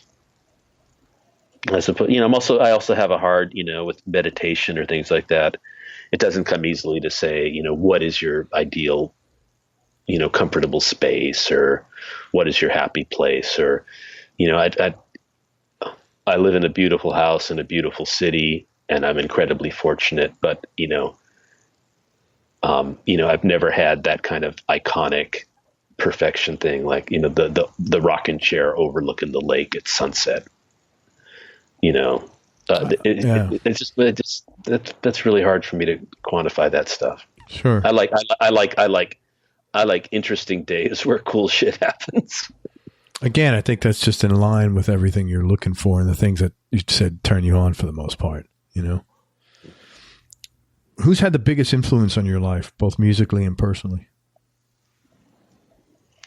Oh, there's not a single one, but how about if I give like a top half dozen? Sure. My mom, she was my first guitar teacher. She, was an avid music fan. She was not especially musically gifted, but she loved it, and she got me started and gave me that, gift that lasts a lifetime. And she's been gone for many years, but I remain, and we had a tricky relationship. It wasn't always good, but every time I pick up the guitar, I owe Mom thanks for getting me started on that. Some of my composition teachers in college were especially important. Henri Lazaroff, HenriLazaroff, was my main undergraduate composition teacher. And he was that quintessential Eastern European tyrant, instructor, composer. And he had a massive influence on me. I don't think anyone in grad school influenced me so much, except for the African music instructor who I mentioned previously, C.K. Ladzekpo. Yeah. I spelled his name in there somewhere, who had a lot to do with me changing paths in life. Yeah. And how about then the people I don't know, I feel like, I want to say with the right humility. I was going to say I feel like Ellington and Debussy are my instructors, and they influence me every day. But I don't want to misrepresent myself as having, really absorbed the depth of what they do. But chasing futilely after them has been important. And then for guitar teachers, I was lucky to study with Ted Green when I was a teenager. And Ted was, there's so much love in the world for Ted. He had many, many students, and we all adored him. A lot of what he had to teach went over my head at the time. I was not a weekly student. He would give me a pile of stuff to learn, and I'd come back. But happily, I got to start studying him again with him in 20 years later when I was editing Guitar Player. Because, we'd be in touch, and he would kind of, send interesting, funny notes written in his tiny little, handwriting. And I got to sit face to face with him and take lessons as an adult who'd played guitar for many years. And, that was magical too. So, Ted was very special, and I'm one of 1,000 guitarists who will say the same thing. Yeah. So many people have. He was otherworldly talent and otherworldly mind. It's as close as you see to, it's as close as, you're going to get to like looking over the shoulder of Mozart or Schubert. in the sense, I mean, in the way that the way his mind connected things so effortlessly. I didn't, when I knew Ted as a youngster, I idolized him, but I was kind of thinking, why doesn't, he doesn't seem to like me much. He's trying to just get me out of the lesson as fast as possible. He never makes eye contact. And then of course later, being older and also science having advanced as it has, you see Ted, Ted was kind of a textbook Asperger's syndrome case, and understanding that side of Ted helps you understand what he did. And in a way it makes it is what he did more approachable, or you can just, or at least in the sense of, you can see, different minds process things, different ways. And there were some modes of thought and emotion and communication that come very naturally to you and I that probably didn't to Ted, but he had that super human concept of counterpoint and harmony. And he was a lovely, lovely man. I mean, everybody who ever crossed paths with Ted, loved him. But I just did a workshop last weekend with my friend Adam Levy, who is someone you should interview if you haven't yet. And we came up. I asked him, how many years have you owned your copy of Chord Chemistry? And he said 40. And I said, what percentage have you done? Maybe 5. And in a way, it's like everybody hears, how brilliant Ted's stuff was, and everybody gets Ted's most famous book.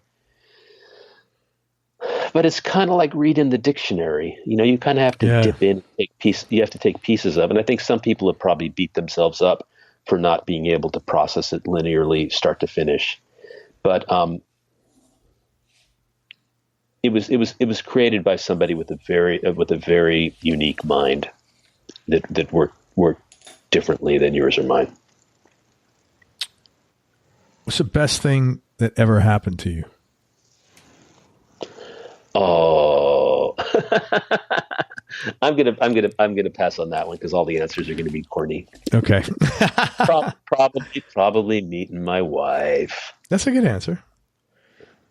Do you have any hobbies or interests outside of music? Yeah, foreign languages. Very cool. Speaking them? Yep. And partly I practice Spanish, French, and Italian every day. I'm not fluent in any of them. But I'm really trying to be serious about it. And I find that study has really good mental benefits.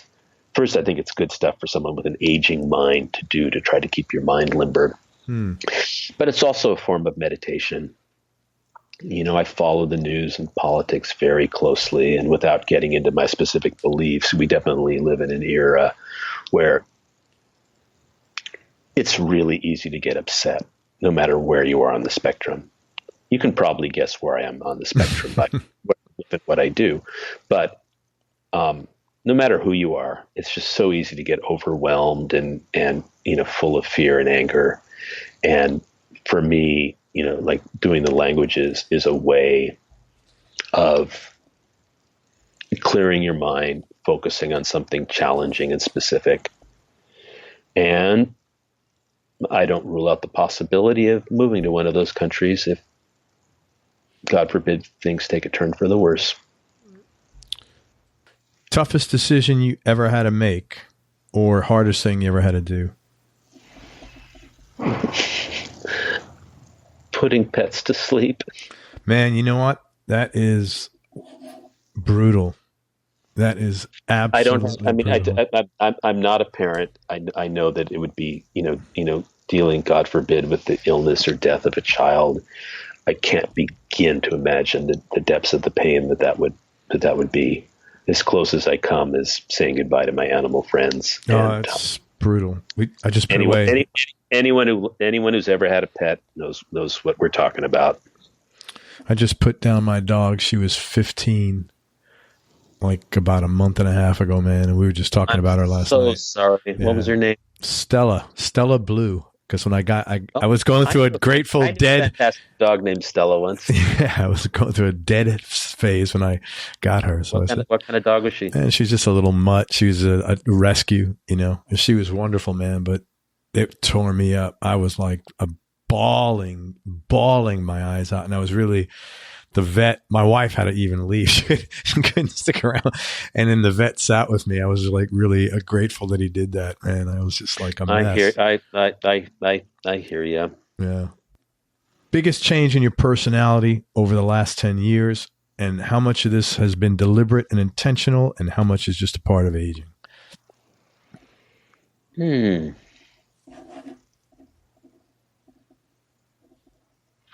It's tricky to answer something like that because I like to think that, in some ways my personality and habits have changed a bit. But in a way, you're really, you are the last person to say who you are in a way. It's really up to the people outside your ego to judge how you're doing it. I try to be nicer. I have a capacity to be nice, but I also have a capacity to be sarcastic. If I can say if you get to a juncture, let me put it this way. I'm not even going to name this musician, but there's a popular session musician who also plays with some very famous artists that I did a few records with. And in any recording situation, any project like an album, you're going to hit rough points. You're going to hit a point where nerves are frayed. You hit a point where things aren't working out and you need a new course of action. And I realized that the way I would respond to that 10 times out of 10 would be to kind of crack a cynical joke, which, and people chuckle and laugh. And then I was watching this guy who's substantially younger than me. And, every time you get to that juncture, he would just say something positive and creative that would get you right on track. And it wasn't about being clever. It wasn't about showing how erudite he was or what a great comedian he was. He was just like putting the ego aside and backing off. And I aspire to become more that way. And let's say I'm not there yet. There's a funny punchline to that too, is because I later, after the record was finished, I was talking to the producer and mentioned that how much I admired that character. And now I had, even though this person was younger than me, I felt like I had a lot to learn from studying them. And the producer said, "Yeah, it must be the Scientology." Interesting. So, and I'm not a Scientologist. It's the other musician who was. Sure. So that's what who's to judge, Yeah. You could read something nasty about Scientology, but hey, he's a better man than I'm ever going to be. Sure. Well, man, thank you. Dude, I can't thank you enough for all your time and for being so open with things. Oh, my pleasure. Do you have Thank you. It was a fun interview. Likewise. I'm going to tell people where to find you, but do you have any final words of wisdom before that? Yeah, I must. I blabbered so much. Yeah, I'd say this. I find myself saying this more and more as I get older and being a non-dad. And it has to do with pursuing music as a livelihood. And, at my age, I have a lot of friends who have adult children or young adult children.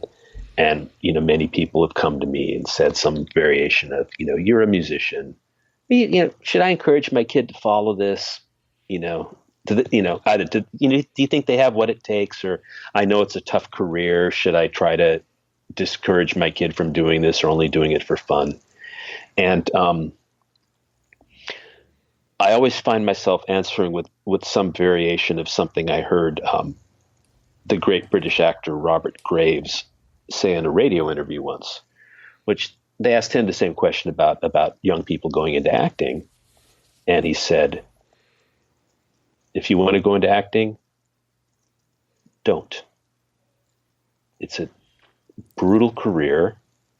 Very few people succeed. Even among the ones that do, it often ends in tears. It's competitive. It makes it difficult to maintain a normal life. So if you want to become an actor, my advice is don't. However, if you must be an actor, by all means, it's a fabulous career. Very cool, man.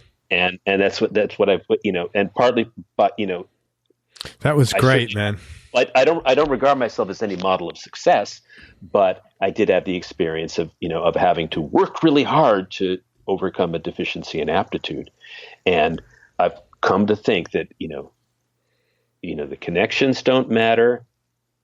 The talent matters far less than you might imagine. But unless you are burning with white hot fire to have it, you will never get it. It's the drive. It's the so clearly that you want to do nothing else. That was great, man. I never heard that. Thank you. That was really cool. Thanks. Hey, man, thank you for everything. Let me tell people to find you. First of all, check out Joe online. It's at joegore.com. And there's a few things on his website is incredible, by the way. I mean, it's like really robust. Check out his playing on there. He's also doing educational seminars and workshops. Now, you want to talk about that for a minute? Oh, yeah, sure. That's kind of the thing I'm most psyched about right now. I think I mentioned earlier, both my parents were teachers, grew up in a teacher culture. I taught guitar professionally from age 13 to 30 till the time I got to Guitar Player magazine. And then I backed off of it for decades. And, I think I'd really become burnt out on it. And I write instructional pieces, which is a form of, teacher to the masses, I guess. But now, now at my present age, I'm thinking about education a lot. And I have been doing guitar seminars amazingly in conjunction with my dear friend and a great, great teacher and musician, Adam Levy. But the other thing that I'm really stoked about is I made a deal with Premier Guitar to start writing a new theory and technique column, a how to play guitar column. And as soon as I hang up on this interview, I'm going to go put the final touches on lesson number 3. Lesson numbers 1 and 2 are already up. This series is called The Subversive Guitarist, and the focus is finding creativity via the path less taken. It's kind of looking every aspect of guitar playing and saying, here's a lot of ways you can do it. Here's the way most people do it. Here's a dozen other ways you might do it that, experiment with these and maybe you'll find something a little bit different and unique. And applying that to every aspect of playing, from physical technique with the fingers to note choice to rhythm to harmonies. This column is eventually going to, be the basis for a book that I'm going to do in tandem with Premier Guitar called Subversive Guitarist. So that's going to be another year or two away still. But the monthly column is up on Premier Guitar magazine. It's free. It's not in the print edition because I use a lot of multimedia stuff, a lot of videos and audio, and it really lends itself to a web presentation.